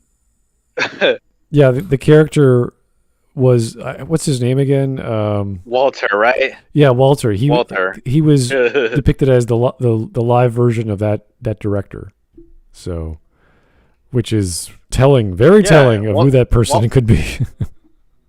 Walter's just an idiot. Walter's crazy. he always finds connections to what was his big thing to about Nam. He was in Nam. Yeah, Nam. And he's also Jewish, even though his ex-wife was Jewish. Yeah. What? That's not how that works. Of course not. That's the joke. He was always bitching about something. He was the rules. Yeah, the rules. That character was he always talked about how his face, his friends died face first in the mud or something, which was always funny. It's a ridiculous. If you guys ever watch The Big Lebowski, it's pretty hilarious and kind of pointless, but pretty hilarious nonetheless. It's one of the movies you should have watched. That's the point. It's pointless. Yes. It's fantastic. Better than The Last Jedi. Oh my god, yeah. Yeah. Oh, did you guys ever see the sequel to The Big Lebowski? No. There was a sequel? What? Yes, they made a sequel. What, Mulholland Drive? I should say a spin-off. It's about sort of. It happened 2019, I think. I heard about it. Oh, it's the Jesus character. Yeah. Oh, you're kidding. Roles. It's Jesus. Yeah, Jesus is. They made a movie of Jesus. Oh my god. I don't know why. That crazy side character. What the point of it is. Yeah. It's so weird. The Big Lebowski cinematic universe. Oh my goodness. that might actually be fun to watch. I'd probably watch that. I probably would care more about that than the MCU at this point. But I saw the trailer and I was just like, I don't know. I don't know. Depends. It doesn't have that Conan sense of humor. Oh, if it's made by the Conan brothers, it should be fine. But don't. Yeah, but I don't. It's not. I don't think so. All right. Anyway, don't worry. Good to know. Might check it out. Who knows? Anyway, let's go. To the other enemy, there are hints of the 70s skepticism towards institutions in the 1980s. When villains are not pure caricatures from a Nancy Reagan fever dream, we see them continue exploiting corrupt institutions for personal gain. Gordon Greed is Good Gecko, for instance, uses the corrupt financial industry to fulfill his own gold-plated... No, he doesn't. He just games the stock market because he knows how to. It's not corrupt. So he's just lying then. Yeah, but for anyone who doesn't understand the stock market, they think it's corrupt. Well, there are organizations that game, like you could game the stock market in all sorts of different ways, and you can call that illegal, but it's not illegal to do the techniques. That's why we have rules in place, and that's why like we have what's that crazy meme stocks that are getting pumped up by Reddit. Like they know the system too, and they're gaming the system legally as well, and they're causing these hedge fund companies to go bankrupt because they weren't expecting that to happen. So there's all sorts of gaming of the system, which is what money is. You're just pumping it's just counter gaming in that case, because the hedge funds are just gaming the system. Yeah, no, that's all it is. When you and they're now pissed that someone else outgames them. All you're doing with the hedge is when things go bad, we have this big security blanket. Look, we've been doing this for decades. We know exactly. Okay, I'll give you my money. Here's my millions of dollars. And you expect them to take care of your money, and these hedge fund companies couldn't because they were invested. They were never intended to. Well, I mean, you give anyone, any investor, any brokerage firm your money, and they will play with it to make you more money, and you expect a better return than the average, which is not hard to do. The average is 2% or whatever every year with inflation. So it's like, okay, I could do that on my own by buying any ETF, and I'll make 12% more every year if I wanted to. So buying and selling stock market is pretty standard stuff. I think one public perception of the stock market is that it's all anyone who engages in it is in some way sleazy. That is one perception I've noticed. That's weird. In the world outside. That is so strange. Yeah. As you are engaging in it yourself, you don't see it that way. But the people don't know anything about the stock market. They just know, oh, it's money trading. It's evil. Because it's just money trading. Yeah. Well, you Except could when we do it. You could playing argue, with food. Oh no! You could argue the money supply and how China and America manipulate it. That could be seen as evil, because the money supply. That is the biggest joke of all time. That's another story. That is like playing with the soccer balls, and here's a million more soccer balls. It's like, what? Where did you get them? Oh, I just fought them up. I clicked on this button. How did the rules work now with these millions of soccer balls in play? I don't know. The never-ending story. Oh no, my soccer ball isn't worth anything anymore because there's a million more. We have to change the rules of soccer. So many every balls. Month. There's so many balls. What do I do with all these balls? Yeah. I don't have enough hands. I can't even eat them. Yeah, you can't eat soccer. That's right. You can't. Yeah. If they were cheese wheels, that'd be different. Unless if you're vegan. Oh, leather, I guess. I don't know. Anyway. Do you know of the tulip bubble? The tulip bubble. Are you kidding? Yes. That was no, I'm not kidding. Yes. A tulip. That was in 1800 something. I don't remember exactly. Okay. And even earlier, actually. What? Even earlier, I believe. Yeah. Oh, was it 17 something? Even I think 17 or like even 16th century. Oh my God! It was like a recent trade thing. Yeah, and it's similar to the housing bubble and the grave bubble of the old kingdom of Egypt. Like they invested all in tulips, and then it blew up, and then it wanted to be bailed out, and the king said, "Are you retarded? You invest in something that you know is gonna blow up?" No, seriously. Have a fun time at the poorhouse. Fuck you. And that's how you should deal with things like that. You play a game, then accept the losses. Yeah. Sometimes it ruins your economy, anyway, though, like in the old kingdom. Let's get back to the video. Desires, while Die Hard's Hans Gruber emerges as one of the decade's most enduring villains when he and his cronies seize a high-rise building and take hostages during a Christmas party. He operates under the guise of being a terrorist exacting revenge on an evil corporation. Due to the Nakatomi Corporation's legacy of greed around the globe, they are about to be taught a lesson in the real use of power.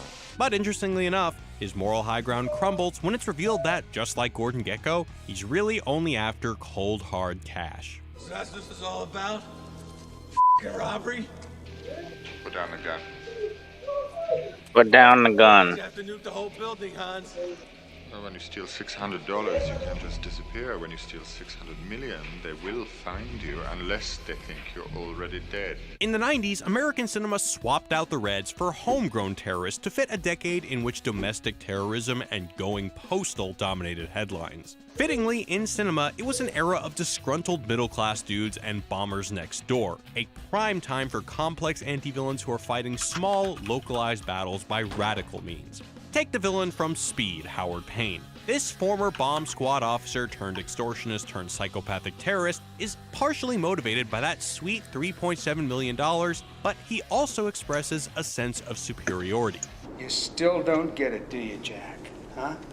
The beauty of it. A bomb is made to explode. That's its meaning, its purpose. That's bananas, but it's a hint of philosophy. A motivation beyond cold hard cash. No. Howard's more complicated than, say, Gruber in that he genuinely desires meaning and purpose. He just goes about getting them in the worst way possible. Same goes for Kevin Spacey's supremely sadistic John Doe in the 1995 film Seven, who seems... I'm sorry, I'm stuck on the bomb. What's a bomb that doesn't explode? I mean, yeah, it's a threat, but its whole purpose is to explode. And which John Carpenter movie was it? Of what? the Carpenter movie, sci-fi movie with the conscious bomb that had developed consciousness that they blow up planets because they make gravitational nonsense. That's the job of the crew of the ship, and the bombs have AIs in them, and one of the bombs becomes sentient, and then asks questions about existentialism and everything, and in the end, spoiler, it decides that, well, I am a bomb. What's my purpose in life? And it eventually, it doesn't want to die, but eventually it realizes, well, I am a bomb. My purpose is, I have to have a function in life. I have to have a purpose for my existence. Let there be light. All right. Here is how do I read this? A cock the lips now, or a cock the lips snow? I don't know. Sure, it's not saying hawk. No, it's a cock. ACOCK. Oh. The lip snow. I don't. Anyway, don't you guys understand? Owning money is evil. On a serious note, this guy is providing some of the most valid milquetoast pedestrian film analysis I've ever seen in my life. Yeah, he's just describing the film. There isn't a single insightful thought presented in this video. It's very, this is what happens with this character. And you're like, okay. He just seems to think there's a correlation to the history and film, I guess. But that's just explaining the vague. It's just explaining the basic details of each one, and then trying and failing to connect them all into into a vague argument in and of itself. Yeah, and I'm still waiting for his examples of Thanos, the Joker, and the Killmonger. Yeah, just over halfway into the video, and he hasn't brought them up fully yet. No. Yeah, I'm missing the wisdom of this movie, because just randomly listing things and not telling us of the progression on why our villains are different now. Is just he's not even really telling us how they were in the past. He's just giving us random examples of slightly different villains, and it's all over the place.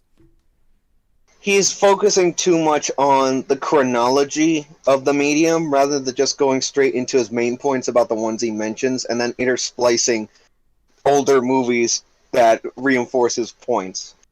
Mm-hmm. Yeah, like have they evolved, or have they completely changed? The focus definitely should have gone even more so to the actual villains he mentions, and then in between points that help those villains. It's he's focusing too much on the chronology of the medium. Well, that's the thing about Wisecrack. It's they try to mix in like philosophy and history within whatever media that they analyze. In this case, yeah, but for the sake of this argument, they're putting in a bit too much history instead of getting to the damn point. All right, here's a I'm not even seeing the history. Here's a slight topic shift from Fireheart. Thank you for the 10.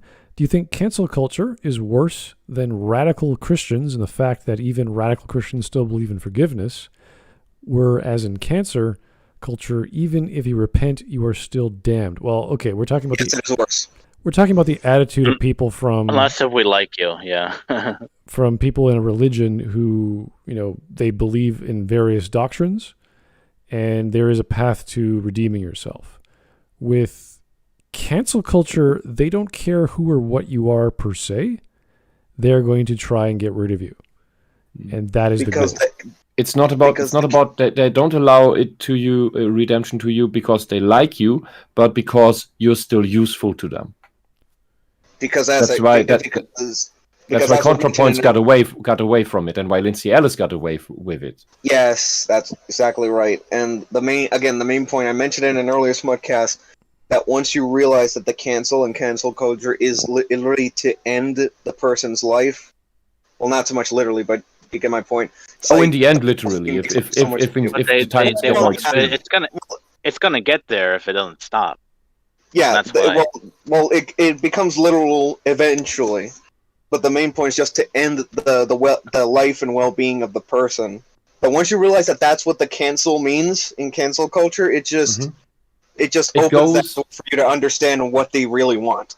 It goes as far as they can, and before we get to the point, because things will get worse, before we get to the point where they directly kill you, we will have the phase where they do everything in their power to drive you to suicide.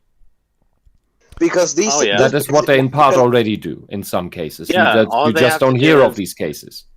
Yeah, all they have to do is wait for suddenly that law where you don't just murder people like for no reason. All they have to do is just wait for that law to disappear. And well, that was the scale that Neurality showed us. That was the murder scale. I made a joke about that because it's like we have the law in place to say you shall not kill because of all these reasons, even though you have reasons, they're all wrong unless it's self-defense. That's the only time. Mm-hmm. And that's exactly what they're doing with cancel culture. We're going to kill you. We're going to take away your livelihood. We're going to take away your public image. And if you ever come up again in the public image, we're going to do it again. Yeah. Because this is the best comparison I can make is that these are the same kind of people like in online multiplayer games where it's like that the kind of people that talk trash and say that they literally want you dead. That's the best comparison I can think of. It's like, I apologize for not coming up with something better, but this is the cancel culture is the next logical step, or rather illogical step after that. Yeah, I wouldn't go so far as saying the people who want to cancel you want to literally kill you. I don't think they're that crazy. I think that is. I'm sorry, that is the truth, and that is what happened in the past. This is where communism leads to. Oh, sure. This is historic. This is historic. We have historical evidence for all this. This is where this will lead to again if it gets more extreme. If you let them. When I hear stuff, I understand that it's not everybody, right? Yeah, when I hear stuff on social media. No, I never said it was everybody. It's not everybody. But to say that nobody wants this is insanely naive. Right, but when I hear stuff on social media, I take it very, very lightly. Okay, so I've been in these circles. That's what they want. Within the circles, they openly talk about it. They can talk all they like. It's all hot air. I really don't care. It's not. I would say they're not conscious. You have no bloody understanding about how these radical leftist circles really work and what they really think and really want. If they want to hunt people down and kill them, that's their business. But I really don't think they have the ability, the I think that's everyone's business whom they target to. Well, in a way, that's what they're ultimately doing in the most indirect way possible. That's what cancel culture is. That exact thing. Yeah. We've had these. Yeah, and we have these every about it too. For decades. Yeah. Not just since Antifa popped up in your country, but for decades we've had these mass riots of them here. Yeah. They want blood. And if you don't believe how crazy they really are, and what they're really working on in the background, look up what the anti-German movement believes. They've written books. They admit it all. They will also say, if you talk about it, it's a conspiracy theory. But they've written books about the bloody shit. And if you meet one of them and talk with one of them long enough and press him, he will admit, yes, he wants a genocide against the German people in order to prevent a Holocaust against the Jews. Well, we're talking about individuals. Which is why they want to bring all the Muslims here, so that they outbreed the Germans. Not thinking about that the Muslims want to kill the Jews because they're heavily anti-Semitic. I have no question do not think this through. That there are extremists in any group. I say that's totally fine. That happens all the time. But we're talking about individuals that are nobodies doing something on social media that other people don't like. That's it. They do not have the gumption or the courage to kill people. They just don't. Why they do it psychologically? Well, they enact their emotions in another format. Yes, that's what. No. I'm not talking about their emotions. I'm talking about active measures of psychological warfare, of psychoterror against the individuals they want to get rid of. That's different. Obviously, that's different. They do not have. I've not seen a story where someone is like, "Okay, I'm going to go kill you now," and okay, come. Here's my address. Like I'm not saying that. It depends, but I think we're getting off topic. All right, no problem. So they're usually not saying openly that they want to kill you, but that's the intent behind everything. Yeah, they want to rid you of of the just, image of the Earth, of the surface of the Earth. It's just bad. Don't support it. Okay, look within a person, not through their actions and not the appearance or all the superficial bullshit. And That's it's all like, I gotta say. and yeah, in my viewpoint, the last thing to say before we move on, it's like cancel culture. I feel that sooner than later is going to come to a point where, if anyone remembers that one swatting incident, where the two guys were doing a money match in Call of Duty, the one guy tried to swat the other, but the SWAT team went to the wrong address and killed the guy. I feel that cancel culture eventually is going to have that same kind of moment. That is an expression of that. We're just going to bring it front and center from all perspectives. It is. You could also reframe it as or re-Christian it as revenge culture, and that doesn't matter whether that is for something that was objectively done, that is an objective slight, or this can be something imagined, which is when you have to do with borderliners, and the left is full of them. They will have revenge plots. They will come up with revenge plots for things they dreamed that you did. And they will say to you, yeah, you did this in a dream I had. And that's why I'm getting revenge on you now. And that's what makes cancel culture specifically so much worse, because these people are at least crazy enough to fabricate anything they can pull out of their ass to try to justify what they're doing. Yeah.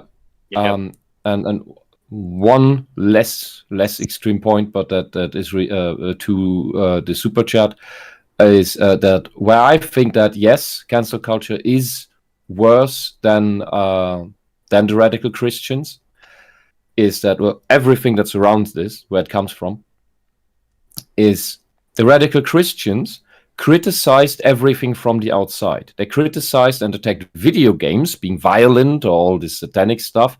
They criticized it from outside. They just wanted it forbidden and gone.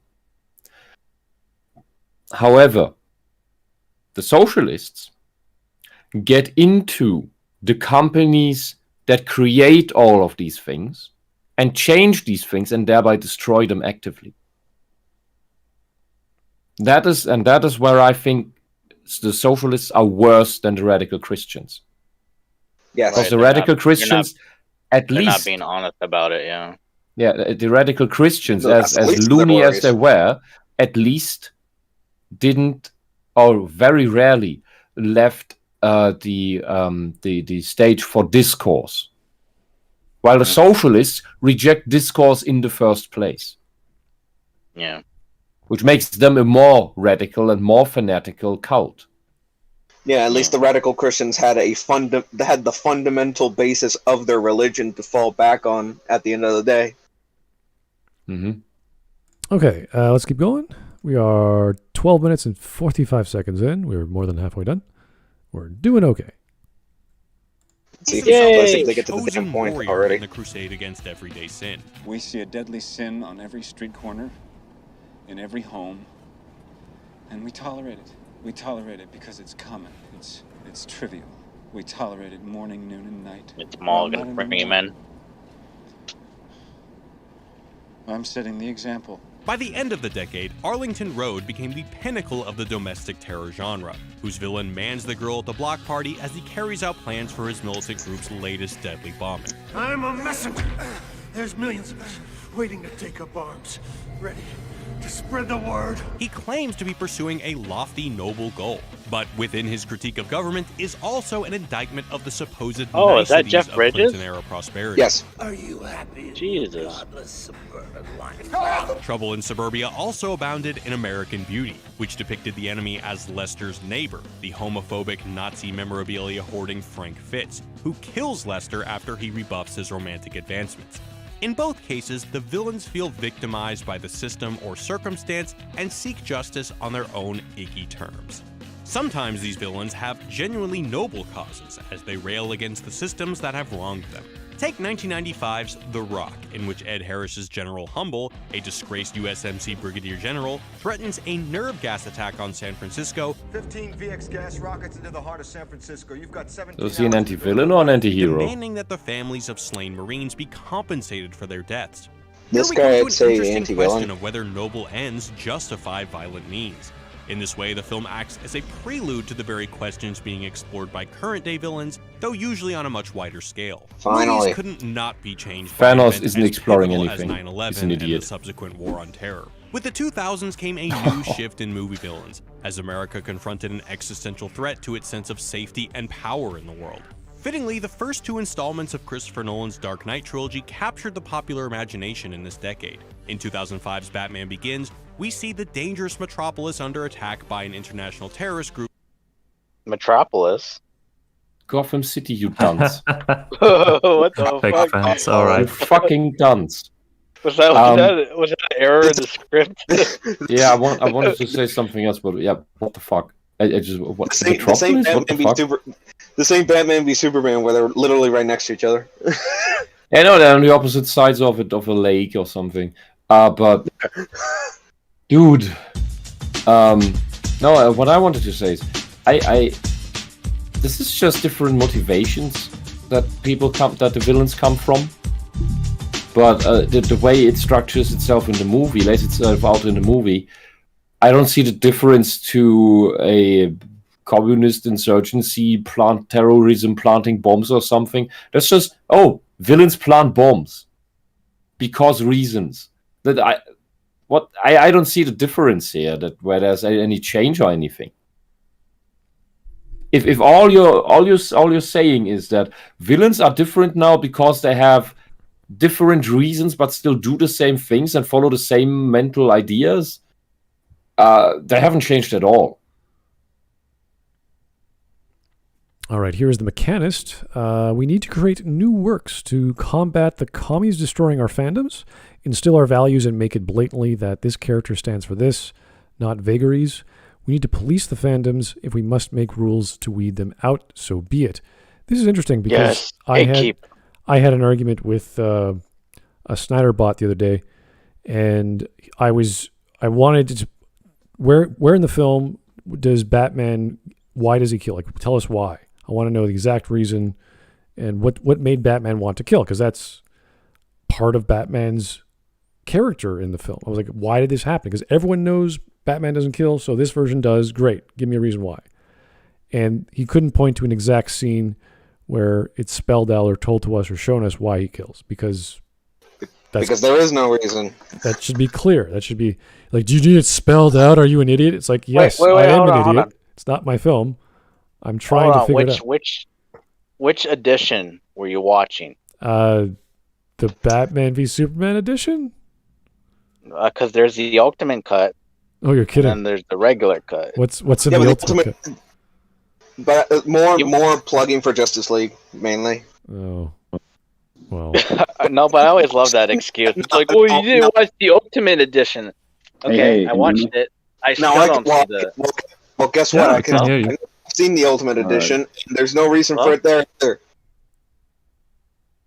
I just love that, like, Batman appeared on the screen and, like, yokai is here. Oh, it's yokai. Like, it's like a fucking bat signal. I can't see him, though.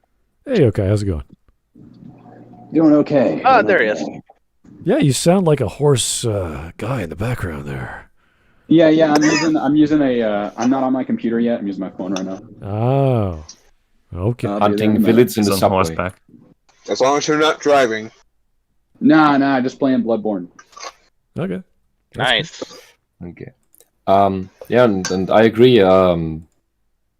Gatekeep your fandom or your whatever it is you have, because they will always say, "Oh, don't gatekeep. Let us in. We must be part of it too. You're not inclusive enough." And once they're in, they get their friends in, who all don't care about the actual thing, and they will take over your fandom, and then they will gatekeep hard, really hard, so hard that they will throw you out, ostracize you, demonize you, and take away everything, wherever it is. If it's a fandom, if it's a club, if it's whatever the fuck it is, and I will take everything away that you hold dear, including people you hold dear. Oh, and it won't stop there. They'll move on to the next one. That's how they get off. Yeah, they leave it in ruins and move on to the next thing. Yes, and I've seen that done with social circles. They leave those in ruins because then eventually sometimes it takes years for people to catch on. But once that happens, the whole bloody thing is so broken and burned that after these atrocious people move on to their next target because they can't leech anything out of the current one anymore, nobody wants to really rebuild the thing because they're just also demoralized and depressed. Tired. And friendships have been utterly destroyed through people siding with the actual real life villains. And even if you want to, even if you want to forgive, sometimes the other side doesn't want to. Or is ashamed of it all too much to even talk with you or ask you. And it's just these are real life monsters, real life villains. These people. All right, let's keep going. Called the League of, and its leader Ra's al Ghul, who, in a remarkably on-the-nose metaphor, wants to blow up Gotham's tallest skyscraper. Arguably the decade's most salient villain came, of course, with Heath Ledger's portrayal of the Joker in The Dark Knight. The Joker manifests as the spirit of terrorism, the embodiment of anarchy and chaos of a particularly destructive and nihilistic nature, as critic Douglas Kellner. He's not a terrorist in the classic sense. Classical terrorism seeks a political goal. The Joker has no such thing. We call him a terrorist because he blows things up and kills people and does those horrible things and does terrorize us. But he has no political goal. He's just a nihilistic. Osama bin Laden was also a clown. Is that a little bit better? Yeah. Yes. Oh yeah. Oh yeah. Lord. I'm just reminded. I watched what was it? Quick Change from 1990 today, Bill Murray movie. Really quaint, great humor. Takes its time. I love it. Wonderful movie. Watch Quick Change. And in that movie, Bill Murray plays a better Joker than Jared Leto plays without Bill Murray aiming to play the Joker. Well, Bill Murray. I'm not kidding. Just plays himself in every movie, so it's kind of. No, but he dresses up as a clown and robs a bank. Oh, okay. And he plays, and this whole scenes play out as if he was the Joker. And he is good. Is that referencing the Joker, or is it just complete coincidence? I don't think so. I don't think it's referencing the Joker. But I think he could have. Bill Murray could have played in a Batman movie as another iteration of the Joker. I think. You know what? He probably could have been the Joker if he didn't get killed off in '89. If Joker had come back in Forever. It would have made sense. Well, even Michael Keaton could have pulled off the Joker too. Like, he's that good. So Bill Murray has a more dry humor for that, and I think that works. Watch Quick Change yourself and judge for yourself. It's a good time. Also watch Garfield, because he was very phenomenal in that. Shut up. But if you want the quintessential movie where Bill Murray is literally just himself, the original Space Jam. Actually, that was a good mention for Garfield, because we mentioned the Big Lebowski, and to my knowledge, that movie is also made by those brothers. Oh, really? Yes. Actually, Bill Murray signed up for that work because he heard of a name that was similar to some other duo, and then when he found out after signing a contract that it's not those brothers, he was quite disappointed to say the least. Alrighty. Okay.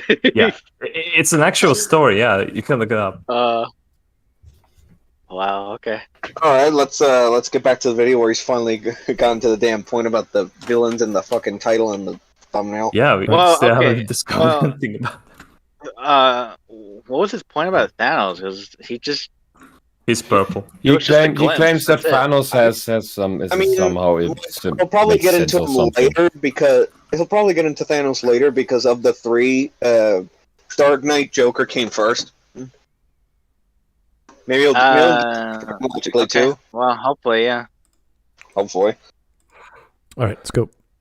Writes in his book Cinema Wars. The only sensible way to live in this world is without rules. In case the comparison between the Joker and real-world terrorism wasn't clear enough, Kellner notes that the film is bursting with 9/11 iconography. Nolan's film also gave us one of two coin-flipping evildoers with the character of Harvey Dent, alias 2. Well, sorry, I'm confused. So what would you classify as 9/11 iconography? Burning city buildings. Burning, but the building. I think he's over-interpreting. Ruins. Well, not as iconography, but literally as in Man of Steel. I mean, we see the buildings come down, so. well, literally going through the buildings. And Batman v Superman too, yeah. So same idea. That was the only iconography I could find, though. Well, especially Man of Steel, where it literally looks like the 9/11 attacks when he's like dragging Zod through buildings with him. That's because Snyder was trying to film it that way. No, that's what I mean. It was more visual. Christopher Nolan, I don't think was aiming for that. No, he wasn't. And it's like, I mean in Man of Steel because it was more visually intentional. Whereas in Nolan, where the hell did Nolan do it? Yeah, I think this is projection. I don't know. Yeah, this point is not very good. Well, I wanted to go back, because you say Joker is a bit different than the terrorist, because what did you say was terrorist, but not exactly by the normal definition. Just mainly in the fact that he blows shit up for the lulz. But doesn't he have a point in the Dark Knight? Yeah, it's his obsession with Batman. He wants to show the pointlessness of it all. He wants to introduce a little anarchy. Right. He wants to show he's in his nihilism. He wants to show, he does a similar thing that Malos wants to do in Xenoblade. He wants to show humanity how shit they truly are. That's why the Joker likes to play games and puts people before tests. At least that Joker. Yeah, it's simply just to introduce chaos into a world of order-ish. And to show the reality of what's actually real or not. Okay, let's go. That's why you had this plot with the where Batman needs to make a decision whom he saves, or with the two boats that each can save itself by blowing up the other, and one is a boat for some reason full of prisoners. Plot reason. Even I can admit that's a bit dumb at face value, at least. I couldn't even remember why they were on the boats or why they evacuated the city. The whole point was because he wanted to increase the likelihood that one of the people would press the button. You see, the civilians are going to be afraid of the prisoners. Their justification for pushing the button is that the prisoners are going to kill them because they're prisoners. But the prisoners' justification is just that, they're prisoners. So there was a high likelihood that they were going to push the button at face value. That was actually the entire point, which is why when you have the one guy in the civilian boat, he says, let's do it, and then no one wanted to do it, and then he himself couldn't even push it. And then on the prisoner's side, you see the police officer holding the button, and he didn't really have the will to push it to save his fellow police officers. And so the prisoner said, here, give me the button, I'm going to do what you should have done a long time ago. And he gives it to him, and then the prisoner throws it out the window. Yeah. And what that was supposed to represent, that was great. Well, what that was supposed to represent was that precisely you can't judge people at face value. Because exactly, yeah. That was what the judge was doing. That was what the Joker was doing, rather. Is he was judging them at face value. And he was saying, yeah, Batman, they're going to kill each other, and there's nothing you can do about it because people are shit. So then when they didn't do it, that was justification for Bruce Wayne's identity, saying, well, actually, no, that's not. There's hope in this city. It isn't just in people in particular. Batman has an obsession with Gotham itself, and he said, there's hope for this city. He didn't say that in particular, but that's what it's meant to represent. Well, yeah, and Joker's alone. Yeah, That was it's a great. smart movie. Well, now you're getting into the Killing Joke territory, where in the Killing Joke, it's admittedly a recycled idea, but I think that the Dark Knight did it in a way that sort of paid homage to it. It didn't seem like just a rehash. Like in the Killing Joke, it was different, where what happens is he says, at least in the animated version, he says that, you know, Gordon didn't go crazy like you wanted him to. Maybe not all people can go crazy. Maybe it's just you. Fair enough. All right. Here's the Mechanist. Thanks for the donation. I will literally use the How to Find a Commie pamphlet as a guidebook for the real fans to kick out the phonies. All right. I mean, go for it, I guess. Was that a thing back in the day? Maybe? It rings a bell. McCarthy era? I have no idea. Anyway. We shall continue. 15 minutes in. We only have 6 minutes left. Fantastic. Doing well. Two-Face. Of how a confrontation with the Joker's evils can corrupt even the noblest person, Two-Face goes about deciding people's fates through a plunge into a completely meaningless existence of pure contingency and nihilism. Meanwhile, the Coen brothers' Anton Chigurh from No Country for Old Men also uses a coin to decide the fate of his victims. He doesn't kill out of greed, self-defense, or some kind of practical goal, leading one character to comment, "He's a peculiar man. You might even say he has principles that transcend money or drugs or anything like that." Indeed, Chigurh is quite simply an active nihilist who believes that if all morality is contrived, a coin flip is as good a way as any to decide who lives and dies. But you don't need a coin to affirm the random or meaningless nature of our lives or deaths. Take Martin Scorsese's 2006 film, The Departed, which featured Jack Nicholson as chief gangster Frank Costello. From merciless killing... Love this movie. Fantastic movie. Great movie. I just watched. Yeah. It's just What funny was it? timing. I didn't hear the title. What was it? Is The Departed? The Departed with Isn't Jack Nicholson. Okay. Isn't that the movie where... Oh, sorry. Hold on. No. Never mind. I'm thinking something else. My bad. All kinds of actors in there. Yeah, a lot of people. You got what is it? You got Jason Bourne in there. Matt Damon. Matt Damon. That's Matt right. Damon. Was Marky Mark in there? Yeah, Wahlberg was in there. Yeah. And Nicholson. Yeah, Jack. That's an Nicholson. interesting combination. Yeah, there's a lot of people in there. Didn't they have DiCaprio in there? Yep. Oh. Yeah, they were very young too. Didn't At least they DiCaprio looked die? No. There's a scene in the He's elevator. talking about in the movie. Yeah. Oh, in the movie, possibly. No. Sorry. Yeah, his character. Yeah, it's like, wait a minute, he died? That's like, no. No, he's fine. He's doing great. And it was produced by Brad Pitt. So there's lots of people. That too. That I didn't know. It's produced.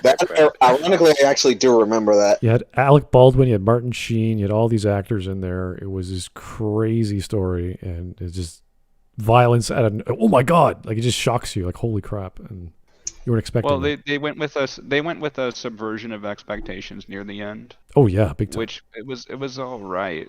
Like it wasn't like you know. I think that. I mean, I don't care. I don't know if anybody cares about spoilers. Like. I think I want to watch this now. Yeah, all right. We'll leave it at that. Yeah, go watch it. Have any of you ever seen? So I wanted to get back. Did any of you see the what was it? No Country for Old Men, right? Yes. Mm-hmm. No Country for Old Men, yeah. Because he tried to make the comparison with Joker. I would not. I just wanted to know how accurate that was. Okay, you have to like really slow, boring movies. Yeah, I know. There's a scene of the bad guy sitting on a sofa for 30 seconds with a glass of milk, and that's it. Like it just. That's Jeff Bridges. Yeah, I've never. Like there's a lot of these shots where there's nothing happens. So if you can sit through shit like that, then you might enjoy it. But for my taste, the pacing is way too long, way too slow, and the character is fascinating, but I don't need to watch him stand and sit and kill people, and it's just like I just get to the You're more point. of a Zack Snyder guy, right? No, I would rather watch that. Even though it's long, I'd rather watch that. But it's just it sounds like slow. Zack Snyder is at least double speed of what you just described. No, not when he has the Snyder cut, which is 4 hours long. This is the way it should have been made. It's like, are you serious? In 4x3 and black and white. Yeah, I don't know. 4x3. What the hell is wrong with you? If there was an actual like part 1 intermission, go take 15-minute break. Like actually, okay, I'll do that and watch a better film for 15 minutes. Then maybe that would be a good palate cleanser. But holy long, like you can't have me sit in a chair for that long and expect me to interpret a man sitting in a chair for 30 seconds, and then it shifts to him walking to get a glass of milk, and it's like, you're just a Marvel fanboy. Endgame was like 3 hours long. Yeah. I haven't even watched that yet. So here's the thing. Spoilers: Endgame was better than Snyder's Justice League. I'm gonna assume that his claim here is basically, and I mean the whole video, is that basically there's been a paradigm shift in the way villains are executed. He claims that, but he's not showing it. Yeah. He's just listing random stuff. Stuff that's all over the place. What he's attempting to do is he's attempting to showcase some recent and a few a little less recent films. I know what he's attempting to do, but I'm not seeing it. Well, the thing is, Departed was 2006. So I don't know if that's a good example. I mean, I don't know. I feel like all these movies that like the guy is showcasing are like just mainstream stuff. He well, doesn't really buy not with all of like them. the small kind. The problem is No. some of those films we have no idea what they were called, and to get to the part in there because it's a good film. I don't know how popular it was, but that makes sense because there's a lot of big names in there, and it was fairly well received, but it wasn't like gigantic like Goodfellas or The Godfather. He didn't even talk about those for some reason. I thought he would, but he's picking specific films that he thinks are relevant. So I don't know. I think The Godfather would have been perfect. Whatever his actual argument, or not his argument, but his overall point. Yeah, I mean, he's just saying this character's like this. You're like, sure, yeah. This was the guy from the Rocky. And then, you're like, yeah, okay. And then I'm confused by the example. I don't know. Well, it's not a bad title, but it's just weird that he has Thanos, Joker, and Killmonger in the in that little bubble. Right, like he picked what was it, Rocky? Was it 3 or 4 for Drago? 4. It was 4. Yeah, it's like he could have picked the first one. That would have been fine, but he picked number 4 because it had a communist dude in it. It was Mr. Eugenics or whatever the hell he was. He has a thing about like that the U.S. is depicting communism as a bad thing, and he thinks like it's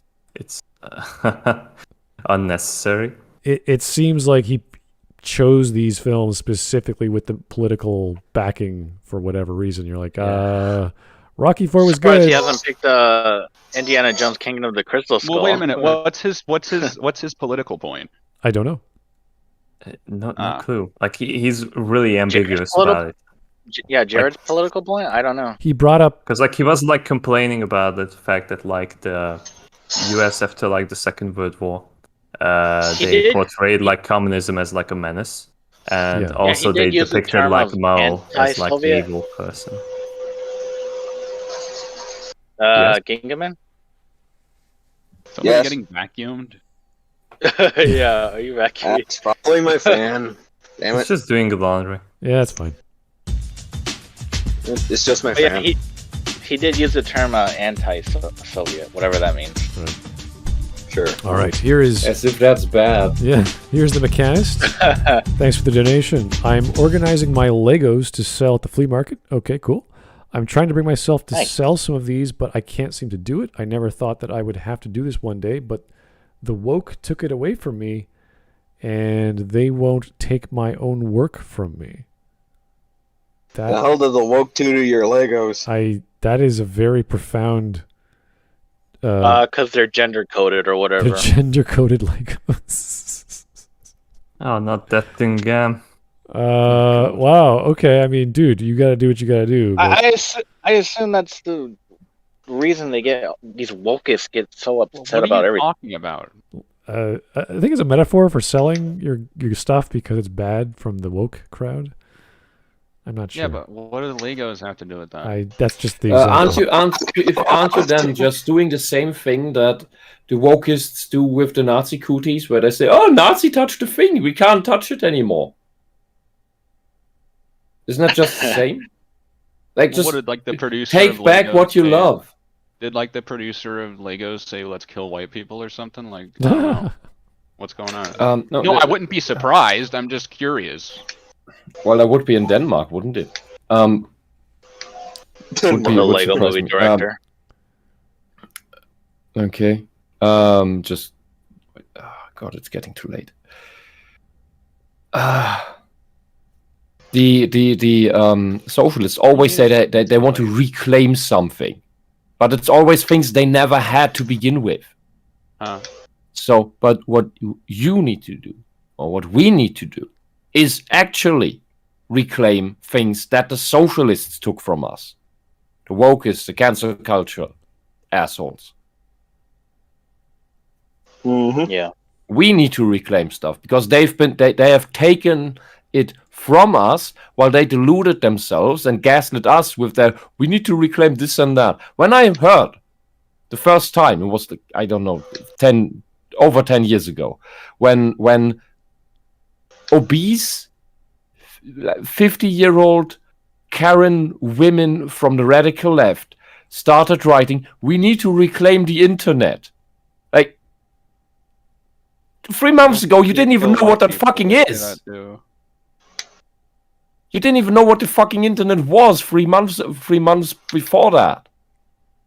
These people never had anything. They just steal shit. Let's continue the video. Yeah, sorry. Please. All right, let's go. Jeez, she felt funny. To his refusal to subscribe to any rules. I don't want to be a product of my environment. I want my environment to be a product of me. Frank's actions seem shaped by the belief that life is meaningless. How's your mother? She's on her way out. You all are. Act accordingly. Frank, who we later find out was an FBI informant, sees life as one long struggle, during which any actions that sustain you for just one more day are I'm not on my computer. I just want to make one thing. I just want to say one thing. I don't understand how Jack Nicholson's character here is in any way reminiscent of the Joker from The Dark Knight. Like, they don't really have much in common other than they're both villains. The similarities pretty much end there. You're saying Jack Nicholson's character is not like nihilistic as the Joker?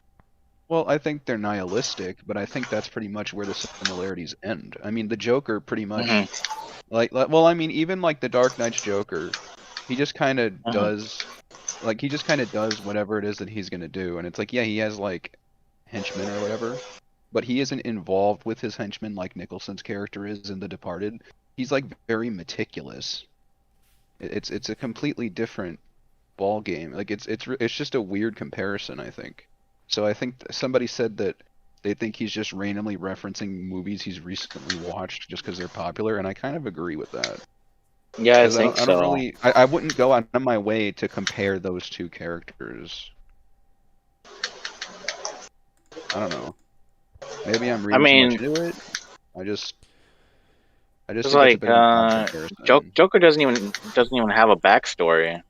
I assume Nicholson has a backstory. Not really. Not really. Was there? Which Joker? I don't think so. Oh wait! They are comparing it to the Joker because he played the Joker in '89. There it is. No. Wouldn't go that far. That might actually be the reason, because I don't think it's a good comparison. Yeah, absolutely. So, like, did he actually like make it like clear in the video that like he's like those two characters are similar? Or like, because like the premise for me, like for the video title, is that like all these villains are different, but not necessarily like similar to each other. It just seems like he wants to talk about the evolution, but I don't know how. I don't think he's ever gonna like explain himself. It's just gonna just randomly like Like mention before, these, villains were just mustache Well, the thing is, if you twirly make or whatever. when you say, well, listen, when you say that the way our villains, what's the title of the video? Can someone say the title of the video? Why our villains are different now. Yeah, why our villains are different now. So it sounds like, so that means that you're making the claim that the foundation upon which most writers build their villains has changed. But he's just kind of jumping all over. You know what I mean? Like, he's just kind of jumping all over it. Genres, You have to, time periods. yeah, like, it's all over the place. yeah, like exactly. It's weird. Like I not have very wise. to break you is like such a great deep character for Russian man. It's like, thanks. That doesn't. It seems like the most you can say is that they have a character rather than just being They have a character. a villain. I am Joker. I have know. a character. I'm nuts. It's like, okay, that's great. But that's what he was saying. I don't know. I can't even remember what he said. It's so I brain am dead. Russian boxer. My character are my fists. It's like, okay. Like, well, because Nicholson's character is that he wants to be in control. Sure. Whereas the Joker in The Dark Knight he doesn't care about being in control. In fact, that's kind of why he's having such a great time, because he doesn't care what happens. All he wants is for people to be evil just to prove his point. He just wants there to be chaos. He wants just to break prove Batman. it. Like, well, yeah, but it isn't even just breaking Batman. He just wants to his argument to be proven right, and he's kind of unhinged. He isn't really. I mean, I guess you could make the argument that his methods are controlling. I mean, but he doesn't really have a that goal much- in the end. Exactly. Like, his goal is just to see good people, or people that we see as good, do bad things to prove that that's just the way humanity works, particularly in Gotham. So, I mean, I love that. Yeah, like, he really wanted Batman to kill him, and even if that was just. Well, yeah, because he just doesn't give a shit. Like, he doesn't. Yeah. I don't think it's a good comparison. I'm not trying to be a jerk or anything. I'm not trying to pick on the man, but I genuinely don't think it's a very He's articulated. not a wisecrack anymore. Well, I just don't think it's a particularly good comparison. That's all. Like, the characters have a lot of. I think the characters have. I mean, they're similar in that they're both nihilistic and they're both bad guys. That I think that's pretty. They're both men. You know, like, they don't have that many similarities. Right. The story is not about his background as a character. It's about what his current plot is. And I can't remember the exact plot. It's something about microchips or some like his gang has a deal, and there's some mole in the organization, but that's the premise of the. Yeah. Well, yeah, because there was like a double agent. Right. So they were trying to figure it out. It was pretty great. Yeah, it was great. It was like Matt Damon. Matt Damon's character was a crooked cop that was working with Nicholson. So he was a mole in the police. And then simultaneously, you had DiCaprio's character who was a genuine policeman who was posing as one of Nicholson's men. So he was the good guy mole, and then the other guy was the bad guy mole. So it was there was a lot of cat and mouse going on, because it was all about who's going to discover whose identity first. Yeah, exactly. It was kind of cool that way, because you're not sure what was going to happen or what was the end result of discovering who was the original. Well, there was the rat, and there was the mole, because they were like, wait, you're not the person who's doing all this thing behind the scenes, and who is it? And they didn't know. Yeah, exactly. Yeah, it's great. Exactly. It was cool. And I just think it's odd to tie that plot in with what went on in The Dark Knight. Well, I think he does this for every video. He did that in last video. Crime dramas. Yeah. If they focus on genre, like this is they're going to talk about mobsters. They should have brought up Godfather. They should have talked about all these other. Yeah, because then you're getting into, when was Godfather? The what 70s, year was Godfather? at least the 70s. Wasn't Yeah, 70s. So you go from the 70s to find like 80s, 90s. You don't got to do 90s. And then you do like early 2000 movies, and then you make the explanation of, at least in this particular genre, which you don't even have to do just genre, but I agree with Smud that it's good to do that. If you don't, you're going to confuse you everyone. Explain. Okay. Because he went to Thanos, and then right? You have the, and that's yeah. I don't know. Like, Yeah, he brings Thanos, up- which I still Yeah. don't understand, but yeah. Well, maybe he's just trying to make too big of a claim. So I think Smud's right that he should have stuck with genre. My point is that he should just have some kind of historical account on how the shift occurred, how this paradigm shift in how villains are written occurred. Start with Godfather and then go to something else and then go to Dark Knight. Do Godfather, yeah. He's taking it from a historical view of movies at the time in the social milieu of America was anti-communist. So here's some anti-communist stories or whatever. You're like, okay, interesting. And then the 60s came. So it was, I don't know, maybe Vietnam or whatever, stuff like that. So he started that with that, and then he just sort of went off on his own thing. And we're sitting there going, villains are different now? Like, None of it has to do with the title. It's too generic. His examples are up in the air. His title is too generic because it's too large of a claim. And it's not specific. He's just like, this is how... The claim has... For 17 minutes, the claim has not been addressed. Well, you could argue the past 10 years have been the reign of superhero movies. Therefore, most of our villains will be super villains, right? Which is fine. Yeah. But you cannot compare the Joker from The Dark Knight to, I don't Jack know, Nicholson. to Sonny Corleone or whoever from The Godfather, from pick any film from the 50s and 60s. Like, it just does not relate. Well, I mean, you can if you're making a really specific point, but again, even then it's weird because it's like you're having this one villain represent an entire era of writing. You could talk about that's also villains with completely different motivations. The villains of superhero movies are pretty much in a league of their own. And you will more often in those you will more often find the clashes between hero and villain over, let's say, in the best of cases, about a philosophical disagreement about what is being. Right. And that's why he should have taken a more nuanced approach to movies if he's going to go the generic route and look at stories which are unique in their own way of explaining or showing a villain, like the original Thomas Crown Affair, and then compare it to the modern Thomas Crown Affair. Why are they different? Like that'd be very simple to do. You take a rebooted film and you compare it to what it was in the 60s or 70s, and why is it different? What's the villain like? And they are different, very different villains. The Thomas Crown and what's her name? I can't remember her name. But that is easy to do. That would make sense. It's the same plot, just different characters. So that would work. You could. I mean, if you want, even though it's kind of a mess, you could do Michael Myers because in the reboot he's much different. Yeah, that whatever has a basis of comparison that makes sense. Because right now, he didn't do the Batman comparison where the Joker in this Batman was like this, the Joker in that Batman was like this. Like he didn't do that. It would make good clickbait too, because you got the Freddy Krueger remake, you got the Michael Myers remake, you got the Jason remake. It'd make good clickbait. Do a horror thing. The problem There's is also the Jigsaw remake too, right? He wants to talk about killing Republicans or something. Well, that's the problem. There's not enough political messages in those films unless you look at, I don't know, the Dark Knight Rises bullshit. I don't know. It's not good enough for Wisecrack to not. Well, it's funny.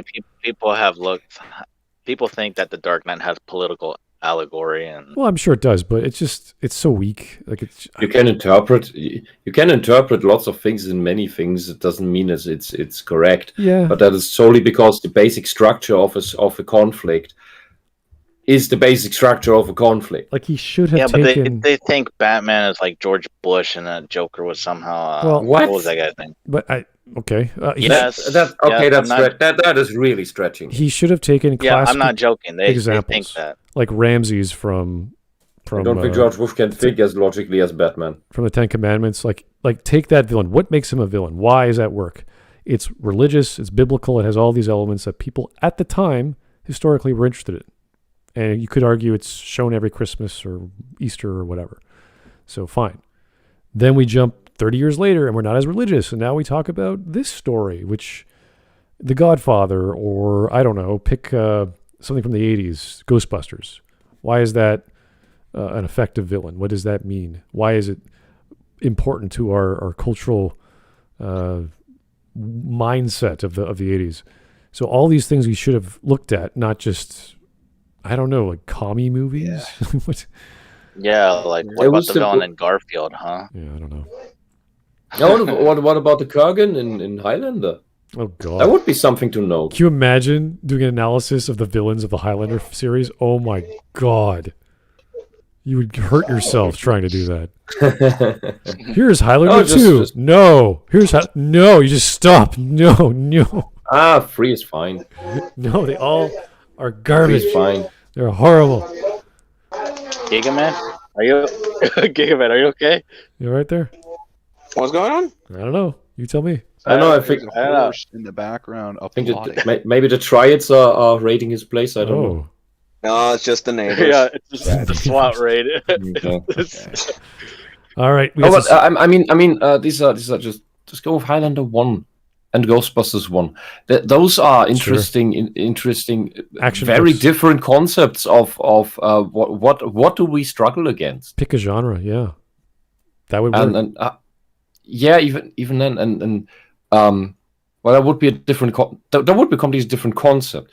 What different villain genres, if you will, villain types. But here for this video, he claims to give the answer as to why our villains are different now. Yeah, he's not saying from what. This has been my initial claim before the video started. I made the prediction that this won't even be part of the video. So he's not even establishing what it was before and what it is now. How can he answer a question that he hasn't even formulated? Yeah, like looked at. He hasn't even proven that there is a change. Like look at the first. Show me what. What is the change? What is the difference? And then you can explain to me why that difference has come to be. All he did was show films from yesteryear, and then he just kept going through the decades, right? So he picked up. Yes, I've said that 3 times now. Through Die Hard, right? So Die Hard, there was a villain that was a little more nuanced. You're like, oh, that's interesting. It's an action film with a nuanced villain. That's cool. We had nuanced villains before. Exactly. So what's the fucking difference? Die Hard. Yeah, the. Yes. That's funny because I was about to bring up Die Hard, but I hesitated to. Yeah, the first Die Hard was great. Right. I actually like all the Die Hards. Right. So I'm on the last one. Even 4. I enjoyed it. I thought it was okay. If I thought it was the worst one, but I still liked it. If he showcased the reasoning behind his criteria, 5 was nonsense. From a plot perspective, from a character perspective, from a political perspective, then we'd be like, oh, this is where you're coming from. Now we understand where you're taking our brains, because right now we're just random movie.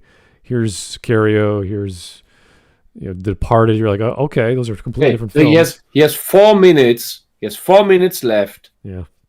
All right. To answer the fucking question that he claims to answer.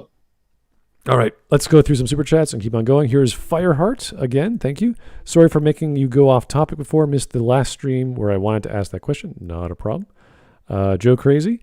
I think the Lego thing is referring to them getting rid of police sets. Oh, for now due to BLM. And those dumb rainbow minifigs that came out last month. Oh, okay. I remember. Yeah, they also did that last year. And that retarded shit. Yeah. That rainbow stuff that is completely soulless and pointless and only dust collectors. Anything else that Lego makes, you can at least play with. Like you can put things around and change them. Yeah. Well, like, they act like it was so revolutionary. It's like colors existed. You could mix and match. You could buy blocks. Legos. You could just go to the store, buy generic Lego blocks, and but they're like, oh my god, it's something we've never. It's Legos. Where have you been? It's products for idiots. I would like to know what the sales numbers of these sets are compared to anything else. Yeah. Whether that stuff was actually bought by more than 12 people. All right, I can imagine a few who bought it from personally knowing, but no, beyond that, no. And they're not Lego fans, they're just rainbow fuckers. Here's the Mechanist, also on the topic. The Lego Corporation supported the Pride movement, and the corporation is moving to China to make Chinese propaganda sets. The Lego fans support all this because they want new hair colors. I spoke up about it, and the fans just don't care. So F this, I'm out. That is interesting. I mean, sounds like Lego fans are just opportunistic. I think pathetic little weasels. I think Lego doesn't care. They just want to make a profit wherever they go. So if they could corner the commie market, I mean, whatever. I don't care. Good for them. Commie market. Whatever. I don't know. Let's sell in China. Do you, I guess. If you could break into China, go for it, man. I don't care what you're selling. That's awesome. Good for them. Anyway, 2 minutes. No, sorry, 4 minutes. What am I thinking? Entirely Of course, plenty of other villain archetypes punctuated the 2000s. But if the 2000s were a time when the villainous creed was no creed at all, we've come a long way since then. Today, our villains are the product of an increasingly divided America bracing itself for impact. With thank the socialists. Maybe you should have made more anti-communist stuff. Villains reflect America's innate skepticism towards systems, any systems, all the systems. See, if he started with this, then we'd be like, oh, government. Yeah. Okay. Mm-hmm. Show us films about the government. That'd be fine. But he didn't do that. He just randomly picked films. Anyway, I guess that's why he picked The Departed, because there's cops. But here, Americans are not inherently skeptical of systems. Why are you then expanding this the state on and on and on and voting for the fucking party that does it? Why are you voting for socialists, especially? I'm not buying it. I'm not buying this claim, because blind institutional belief exists everywhere, in every population, in some more, in some less. Okay, let's go. Systems. Villains simply embody solutions that are way too radical and usually mind-bogglingly violent. The polar opposite of a 1950s villain, who represented an evildoer infiltrating an inherently good system in hopes of corrupting it, today's villains increasingly face objectively evil systems which they want to change for the better. The only thing that makes these characters... What? You showed Thanos right now. And you're telling me he's fighting an evil system? What evil system is Thanos fighting? Wait. Okay, if you cut this video like this, the evil system of within The Departed, the system, quote unquote, was never really seen to be villainous. It was just one specific cop that was a mole. Yeah, but he said it wasn't questioning evil. the entire system. Like, yeah, he used the word object exactly. What the hell does that mean? It wasn't. Well, he's saying that the only way you can make that claim is if you were to reference a series of movies where the society in which your story takes place is written to be objectively flawed. None of those movies that were referenced were written in that way. Well, we could argue the Star Wars Empire is seen as objectively evil. That's okay. Yeah, that would be a proper example. Yeah. But what Thanos is fighting against the universe, the laws of nature. Those are not inherently evil. It's not an inherently evil system. That's the thing, is that he's using a very vague word now to determine. I don't know. This is weird. This is really weird. Yeah, so he could kill half of the universe. I think he just wanted to get past 20 minutes because this is retarded. You can't. You are Wisecrack. You call yourself Wisecrack. You have this giant channel, this giant audience, and you can't even cut your videos in a way that fit with what you're saying. Fuck off. What are you paying people for? Well, I don't know. All right. Who the hell knows what happened to Jared? Anyway. He retired. He got out. He's probably sipping margaritas or something. Yeah, right. Well, that's sweet Wisecrack AdSense revenue. It all goes to him. I don't know. And I have to agree with Chad here. The Blob was not a villain; it's a monster. It doesn't have an agenda. The Blob from X-Men Origins. The Blob, the Blob from the Blob. Yeah. Yeah, no. Like it's just a thing. It has a drive like an animal. End of story. There's not. Yeah. And that's a different thing. A drive is not an agenda. a villain has an agenda.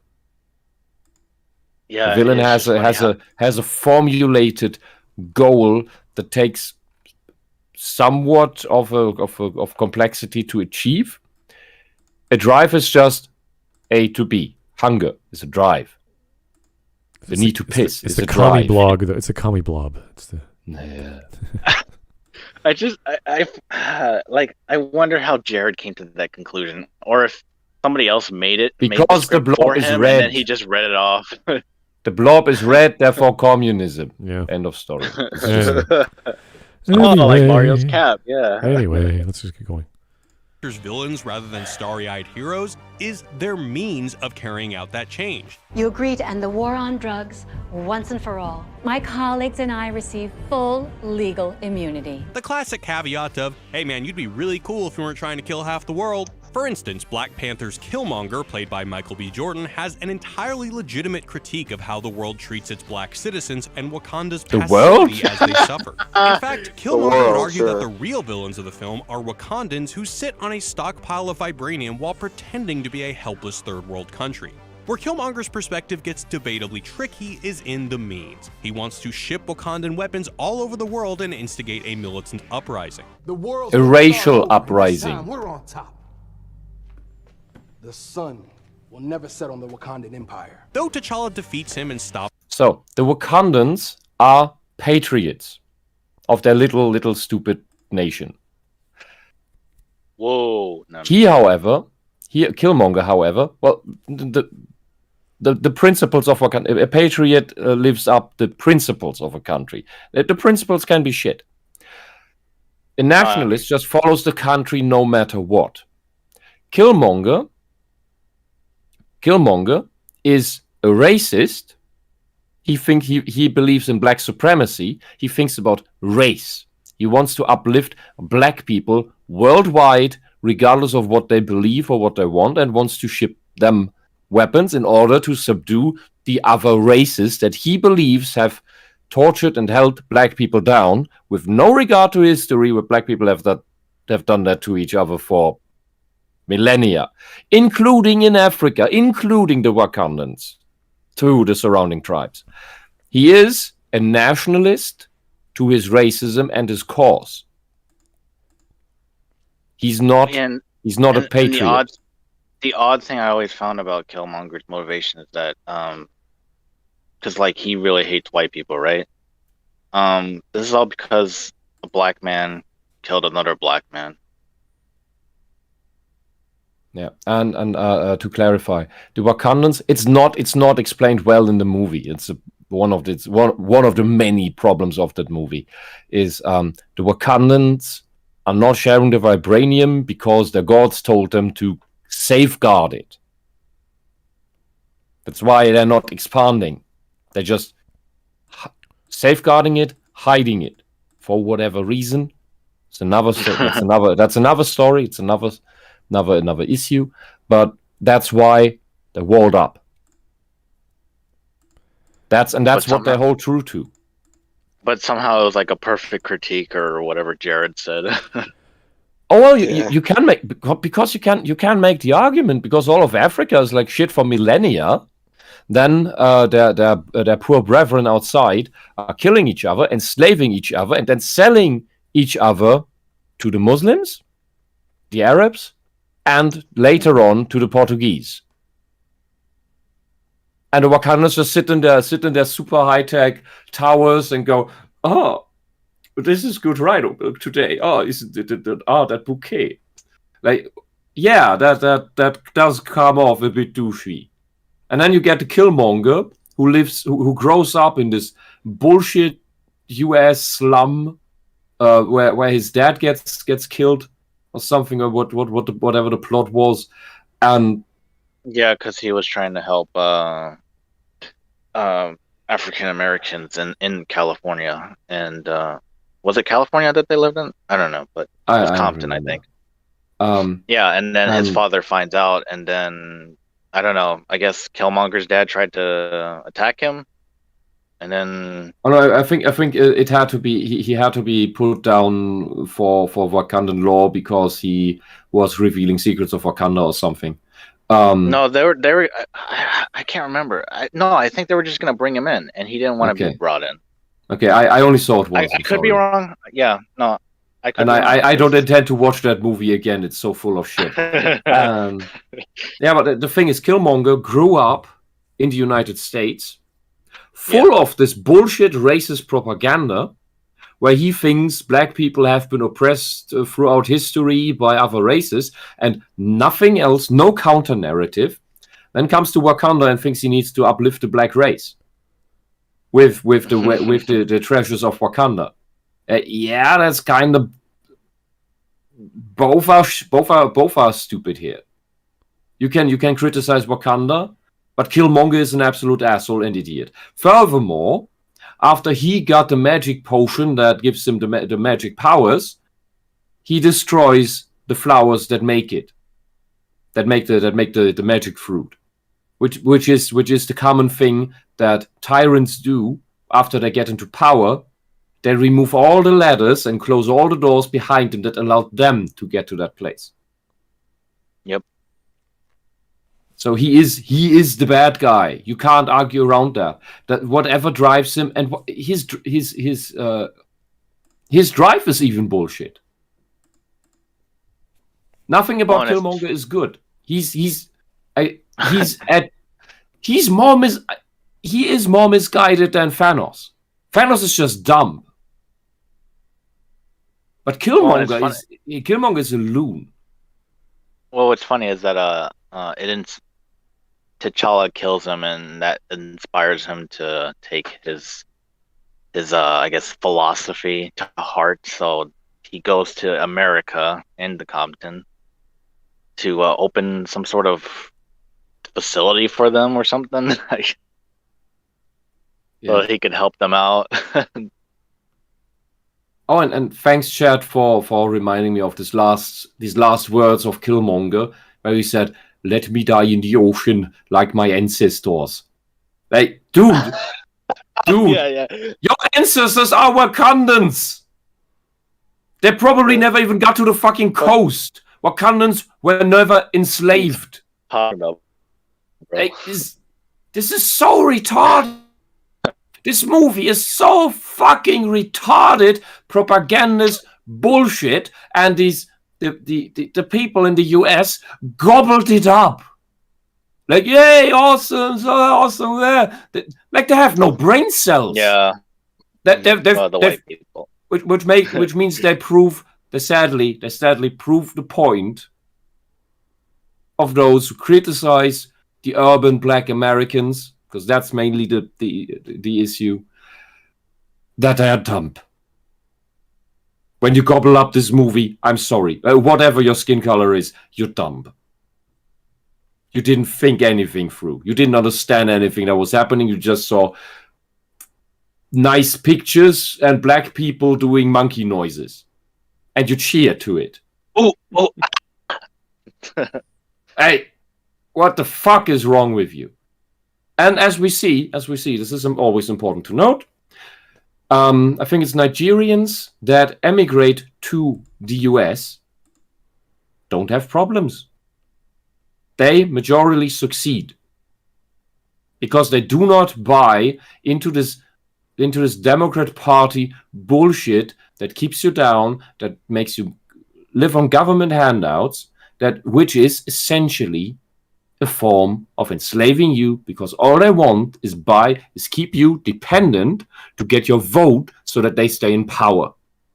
Because that's all they do. They do not solve problems, because when you solve problems, you can't milk it anymore, and people have no reason to vote for you anymore. So you create perpetual problems. That's what a lot of parties do in their own fields of votership for electorate. I think is the word. And that's why bringing in immigrants that you make dependent on your social programs, to have them then thank you with the vote because they want to keep you in power so that they can keep the government handouts coming, because the job market is so shit that you can't even live off of that. This is a cycle. It only exists to keep corrupt politicians in a broken democracy in power. They are exploiting you. If you could stand up on your own, that's when you would be free. That's when you would be free. You're not free as long as you're on government handouts. And I am currently on government handouts because I'm a fucking invalid and I hate it. I don't know why you don't hate it. I can't think like that. I don't know. Yeah. All right.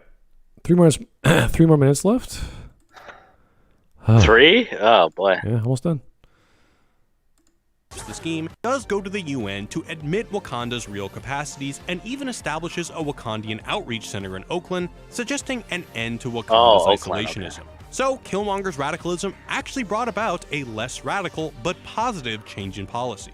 Then there's Mission Impossible 6's new utilitarian villain, August Walker / John Lark, who wants to destroy a third of the world in the hopes that the other 2/3 would come together in the wake of the attacks. Or as he says, "There's never been peace without first a great suffering.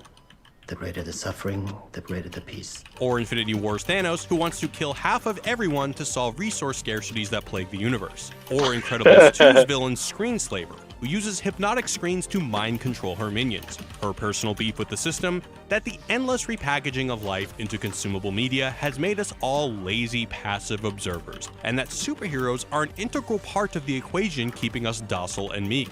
Her plan to change the system, mind control superheroes, and ruin their public approval rating so people will learn that they have to protect themselves. What all these villains share is a majorly out there plan that appeals to our country's growing fears that the world is screwed beyond repair, and the only way to fix it is to tear it all down. In this brave new world of villainy, we're able to empathize with the villains' critique of the system and their desire. No!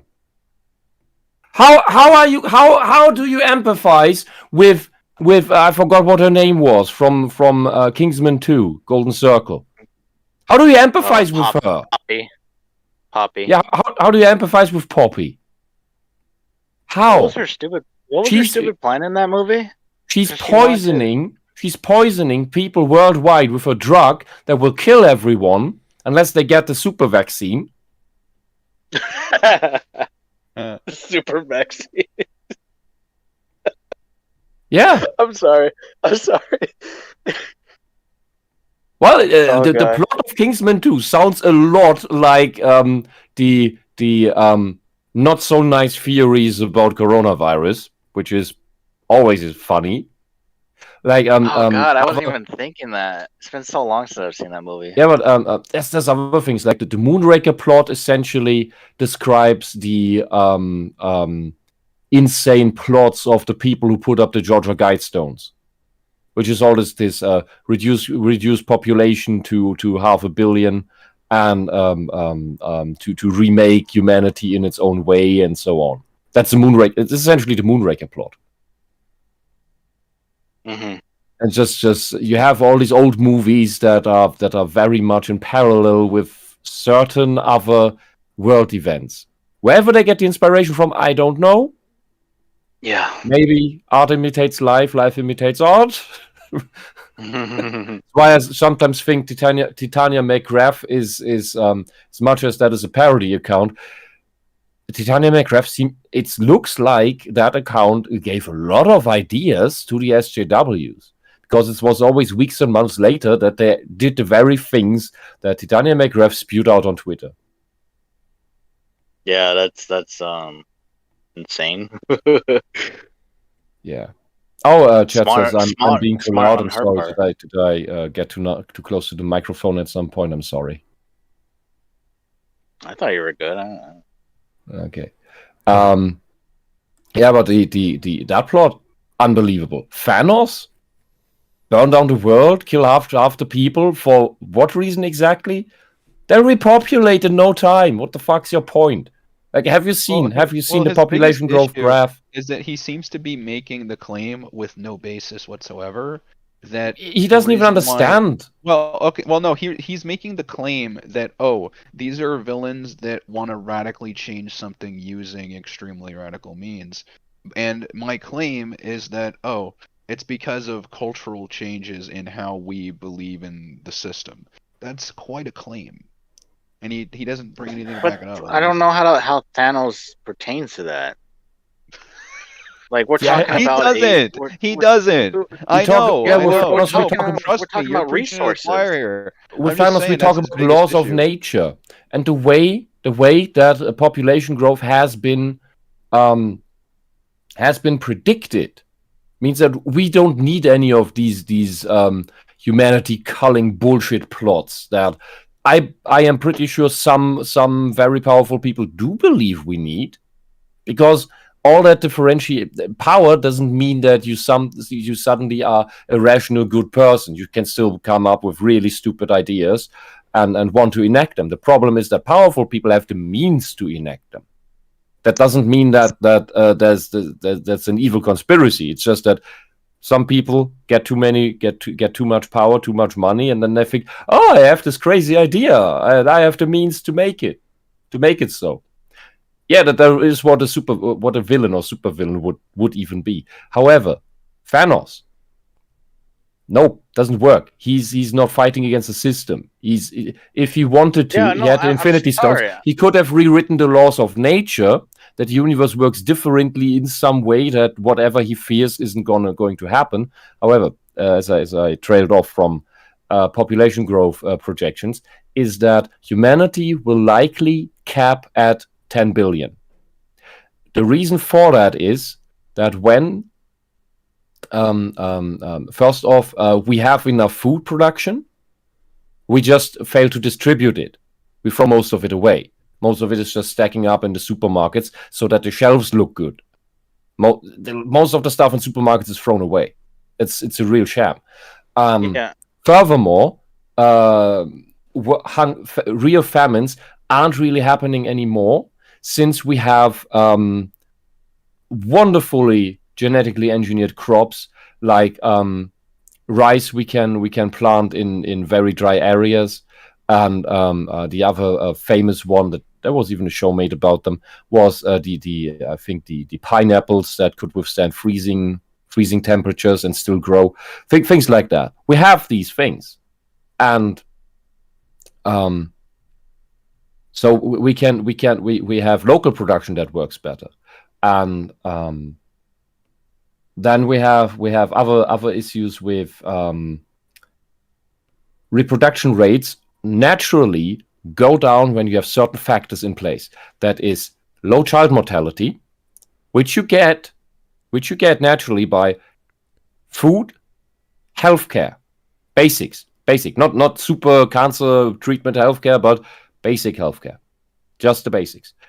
Then we go into further things like contraceptives, and the simple ones is condoms, availability of condoms, but the biggest factor is really child mortality. When child mortality goes down, people do not require to have 8 kids so that 3 survive. And that is you don't know that it's been the case in medieval Europe, even that in some places kids weren't even named until their 5th or sometimes even 8th birthday, because you didn't know if it even survives. That's very extreme numbers, but those things have existed, and or even I think pre-medieval Europe. Once you reduce that, like my father even still had, I think he has 7 siblings.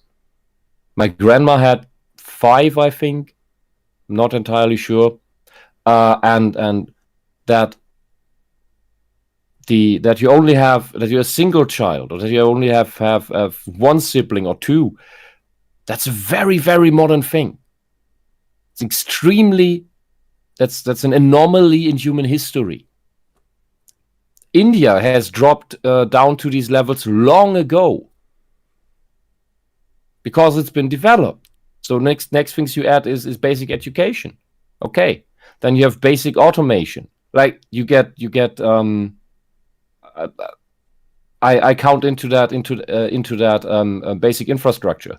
Like if you do not have, for example, your wife does not have to walk to the next well for 2 hours to fetch water for the day. So it means he walks 2 hours back, and instead you have running water at home. That's a form of automation. You do not need to worry about that. You can spend your time on something else. And that goes on with any sorts of farming. Then your children do not need to help you with that. They can focus on education. Things develop and develop further and further and further. Slowly. You can't accelerate this too much because people aren't ready for that. They need to grow into it. So you can't just throw super poor people into a high-tech society. That's not going to work. You can take away their children and do that, but that's not very humane either. Okay. So I'd recommend. But I'm getting off topic. Okay, Thing is, Thanos is an idiot because he doesn't know. No one explained basics to him that we already know. Okay. Just giving 1,000 examples. Sorry. 1 minute left. Fix it is to tear it all down. In this brave new world of villainy, we're able to empathize with the villain's critique of the system and their desire to change it. In this through the looking glass reinterpretation of villainy, the heroes are almost inevitably cast as slightly flawed protectors of a status quo that no one's really happy with. In the grand scheme of things, that's socialism's contemporary doing. villains seem to be a weird mirror image of 50s villains, who want to corrupt good institutions, whereas Killmonger types want to effect good change in corrupt institutions that just go about it in very bad ways. At the same time, our contemporary villains seem to have merged the complexity and sometimes apparent innocence of 90s villains while broadening the social critiques of the 70s and standing in opposition to the nihilism of the 2000s. They do believe that there is a cause worth fighting for, and if they drafted different blueprints for creating social change, they might just resurface as complex heroes. So what do you guys think? Are today's villains more interesting than past evildoers? And what do you think will come next for Hollywood bad guys? Let us know in the comments, and as always guys, peace. That was his whole point? Wow, that's why villains change, why they're different. He still hasn't explained why that change happened. At least he finally told us what change he means. See, this is what I was talking about. He's like, oh, they were simple, but now they're more complex. Well, they're not more complex than before. His argument, I disagree with not that. sure what Thanos. Sorry, go ahead.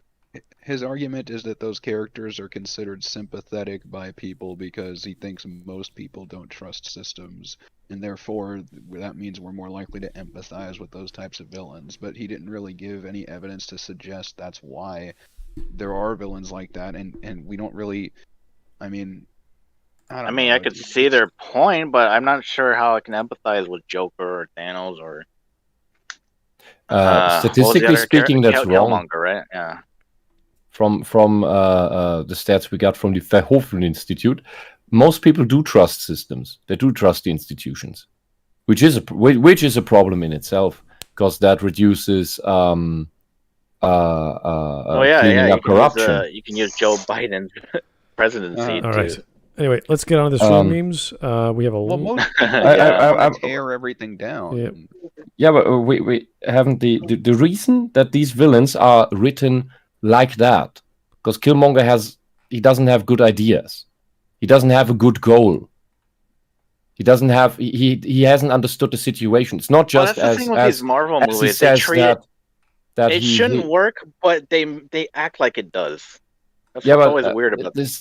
The thing with Killmonger is that it's not that he just has bad means to achieve his goal. His whole goal is bad, and he hasn't understood the problem.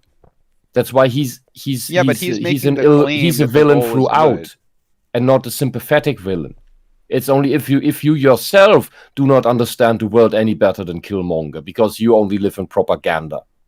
All right. Let's get the stream memes, guys. We have a few from this morning, so I don't know what's that all about, but apparently someone wanted to post... the last stream. Yeah, they wanted to post memes about the last stream, and they were up all night. So here's I have an art degree at 2:30 in the morning. Hey, I noticed you were stalking children at the public park. Is it safe to assume that you have a Neuralities public pic? What? Profile. Yeah. That's... This is playing onto the thing that the left accuses everyone with an anime avatar to be a far-right winger. Here is Neuralities. The KKK is stronger than ever. I don't know where she got that claim, but yeah. Oh my god, did she really say that? I still haven't finished that. Neuralities when I she missed the watches first half. Black Klansman. No context Markiplier, the Ku Klux Klan. Well, let's not watch that. We'll watch that on your own time. I want to get demonetized here. Neuralities during Halloween. Oh God, more Markiplier. All right, I guess Markiplier has a lot of KKK jokes. Jeez. Alex Halo, here we go. 5:50 p.m. What? This is Nero? Mm-hmm.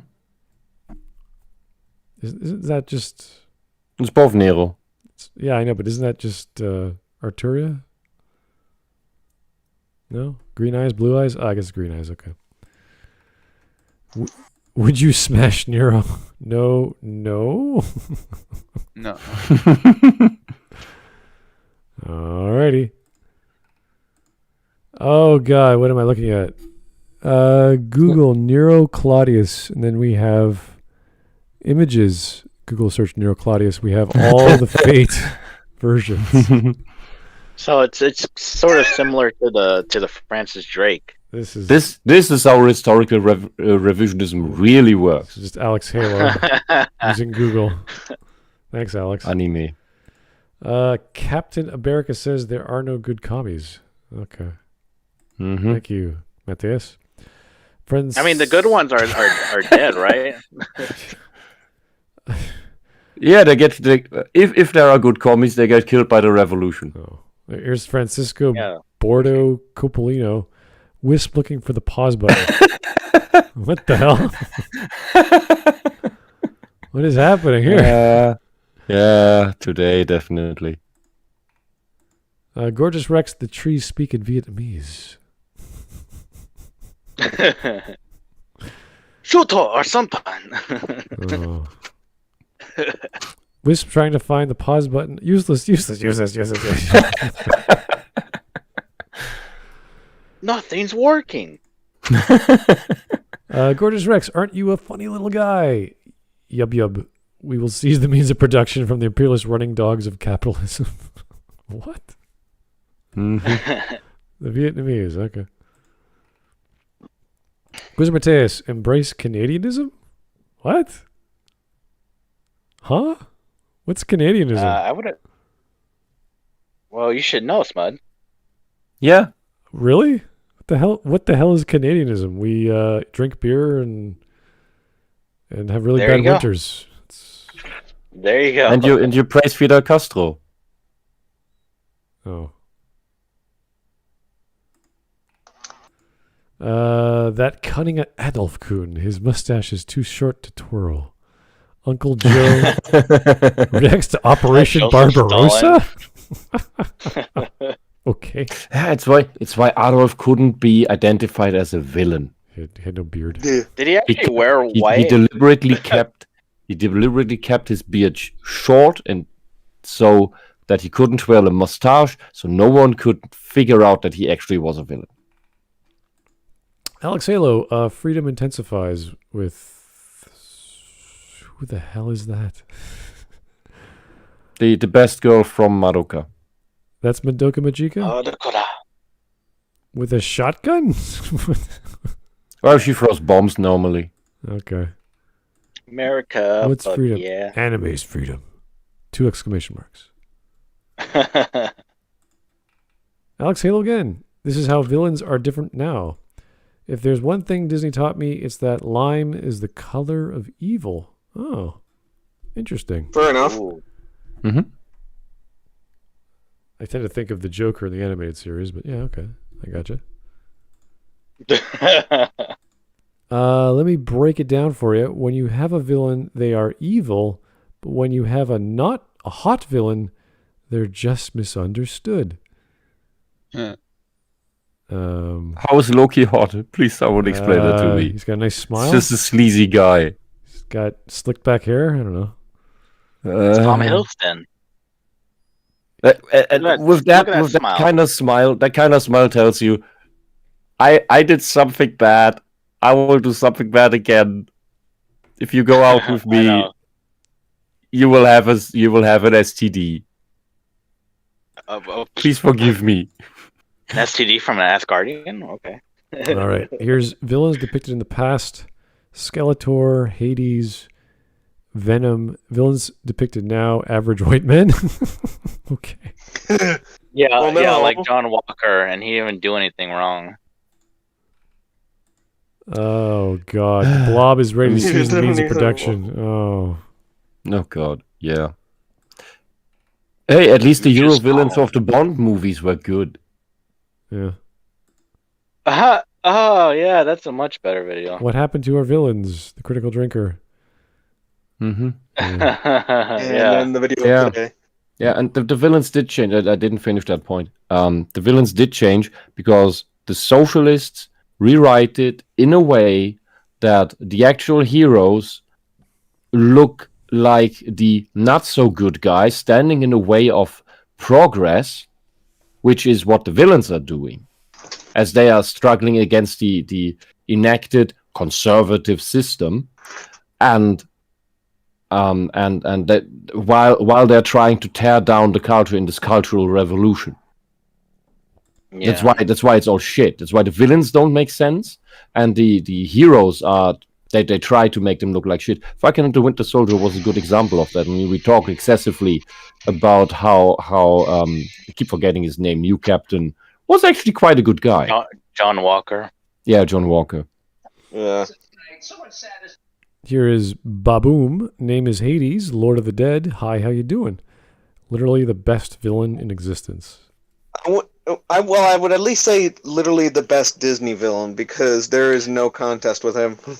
There are some other good villains, like What about Scorpius from Captain Hook? Farscape. I think is one of the best villains ever seen on screen. Wait, who? Scorpius from Farscape. Fair. I mean, at the very least, Hades is the best Disney villain. Mm-hmm. No contest. Yeah, I can run with that. There's a famous quote from Michael Caine. Some men just want to watch the world burn. Looks kind of cool, but this Ronald McDonald movie seems a little dark.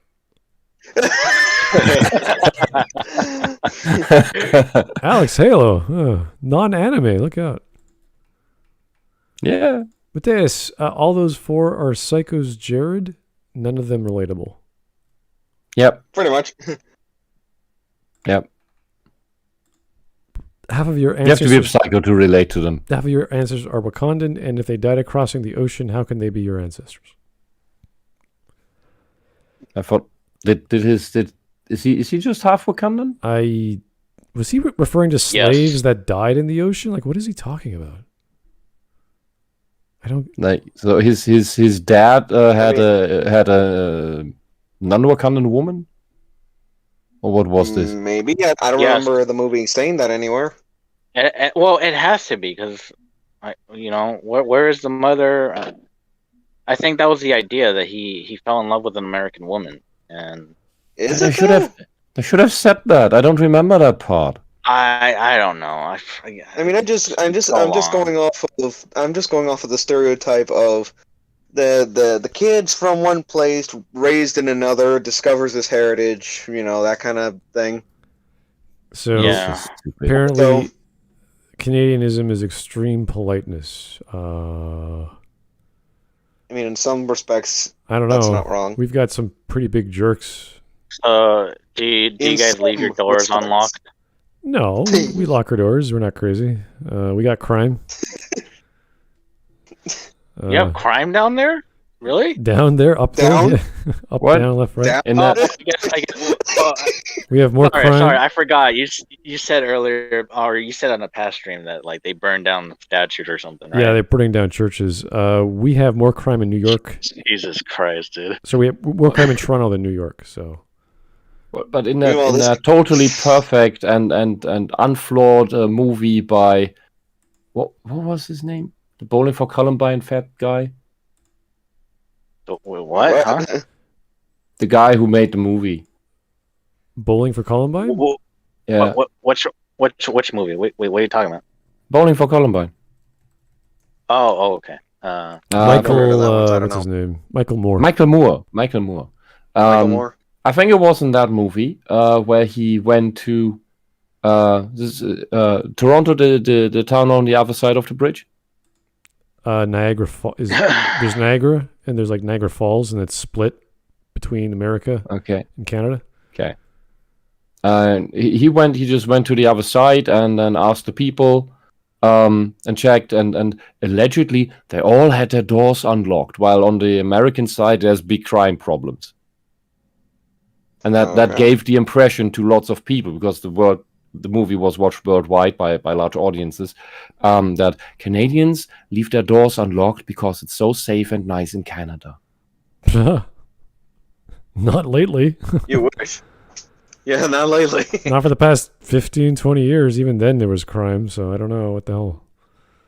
Big cities have crime. It doesn't matter where in the world you are. That's kind of silly. Yeah, well, even someone like me from Puerto Rico knows that whole thing is just one big joke. Anyway. Oh, he wanted to make this point of, guns should all be banned because then people won't kill each other. Like, yeah, that won't stop people from doing it. In what world? I think we'd feel a lot safer if everyone owned guns and we all were armed. And we all point them at each other. Yeah. I'm a fan of the Estonian model. We all watched it. We all point our guns at each other, and the world just stops. After I've been through so much shit, I've become a fan of the Estonian model. That is, an armed society is a polite society. More or less. Oh yeah, Smud, did you see the link for the Jesus rolls? Yeah, I'll check it out later. Yeah, for sure. Yeah. Jesus rolls. I can't believe they made a movie off a minor character who's just a competition in the local bowling and he was club. a pedo. Oh, really? What was that video? The trailer? Yeah. The Jesus rolls. Can we watch it here like we did the Dunn and the Captain one? No, you watch it yourself. Do it yourself. I'm testing you, dude. I'm not serious about that. Yeah, well, anyway. Whew, that was not a bad video. I mean, he had some strange takes. It wasn't a good video. Well, no, it wasn't complete garbage. Come on, I would say it's not complete garbage, but it's still bad. Comparatively speaking to the other things we've seen, this was actually pretty good. Yeah, there's a lot worse. Yeah. It was relatively not as insane shit, but it was still bad. It is not on the other side of the spectrum where good starts happening. This guy did his homework. What the hell he was researching? I have no idea. Do any homework? Yes, he did. It wasn't as bad as getting just put shot. up random movies. You can do homework. But you did get stabbed. That's not homework. Yeah, yes, he wanted to make a film, so he did some research. He pulled some clips. He talked about them. I was following along with them. It made sense. That's good enough. That's good enough for me. The problem is he did not make any establishing statements. Sure, he did. It's the alcohol talking, isn't it? Well, then again, doing the research and making the actual point are two somewhat different things. The problem, the research, he never made the damn point. The problem was his premise was not focused on, so we don't know exactly what the point is. But then he explained himself. That's my problem. That's why I say he didn't do his homework. And he shouldn't have used MCU villains as an example. You know what? Wisp, never ever be a teacher for anything because you'll just fail. Yeah, I will give actual bad marks. Yes, you'll fail every single. I will not give everyone an A for having tried. Yes. Well, that's not what we're saying either, though. Anyway, that was. But Smudcast wants to give him a B. That's good. I'm not giving a B for this. I think a B is a pretty like the amount of effort he put into that. If he made the video, is pretty impressive. So, anyway, thank you guys. That was good. I enjoyed it. So thank you so much for tuning in and keeping us company and rambling on about all kinds of movie characters and plots and stuff that we had a bit more insight into. And all of it going nowhere. Well, it's still fun to reference stuff that you may have remembered, like James Bond and all these other cool films. Yeah, it was cool. It was cool. Yeah, I like mean, that. Point, but brings back fair point. memories. But the thing is, the main argument of why villains have changed. He didn't really say anything on that specifically. No. Yes, Could be and the running that gag is for all what these in a videos that you guys if this cover. was if this was homework and he gave that to the teacher would have to write, "You missed the topic, you get a D," at the very least. I think we could, even without him talking, without him saying anything, he can show clips from the past and the future, and we can say, hey, this is a villain from the past, and this is a villain from 5 years ago in this movie. I think you're trying to make excuses for him because he's the not shitty guy from Wisecrack. No, It's like all we're saying is that everything he said, that it's just the fact that whatever he would have said, it just didn't go anywhere. you can take his entire argument, throw it out the door, and just show the video, and I would understand where he's coming from. The point would be up to my interpretation. Not really, but well, yeah. If you show me clips of the If the blog, point's up to your interpretation, then he didn't make a point. That's what I'm saying. He didn't make a point. If he is asking the questions, why our villains are different, and he's showing villain A in the past and villain B in the future, and he keeps doing that over and over again, which he kind of did. I could say yes. Villains are different. It's a fine video without the audio. Yeah. You just mute the video. Without the Still, audio. it's fine. Another way to word it is like he gave points for the sake of comparison, but never made the actual comparison. I would say that's true. Yes. I agree. I'm gonna go ahead and catch you guys later. I'm gonna go Mhm. watch. I'm gonna go watch the greatest show of all time right now. Okay. Wait, which is? I have no idea.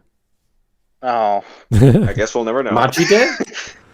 He left me in suspense. The I'm greatest not gonna show find ever. out now. It's like the secret. It's like the secret of life. It's like It must be. Well, I'm assuming it's Breaking Bad. No, it's Google 13. It's got to be Google 13. it's Batman. Batman, Spider-Man. All right, guys. Thank you so much for tuning in. We'll talk to you real soon. Have yourself a great day.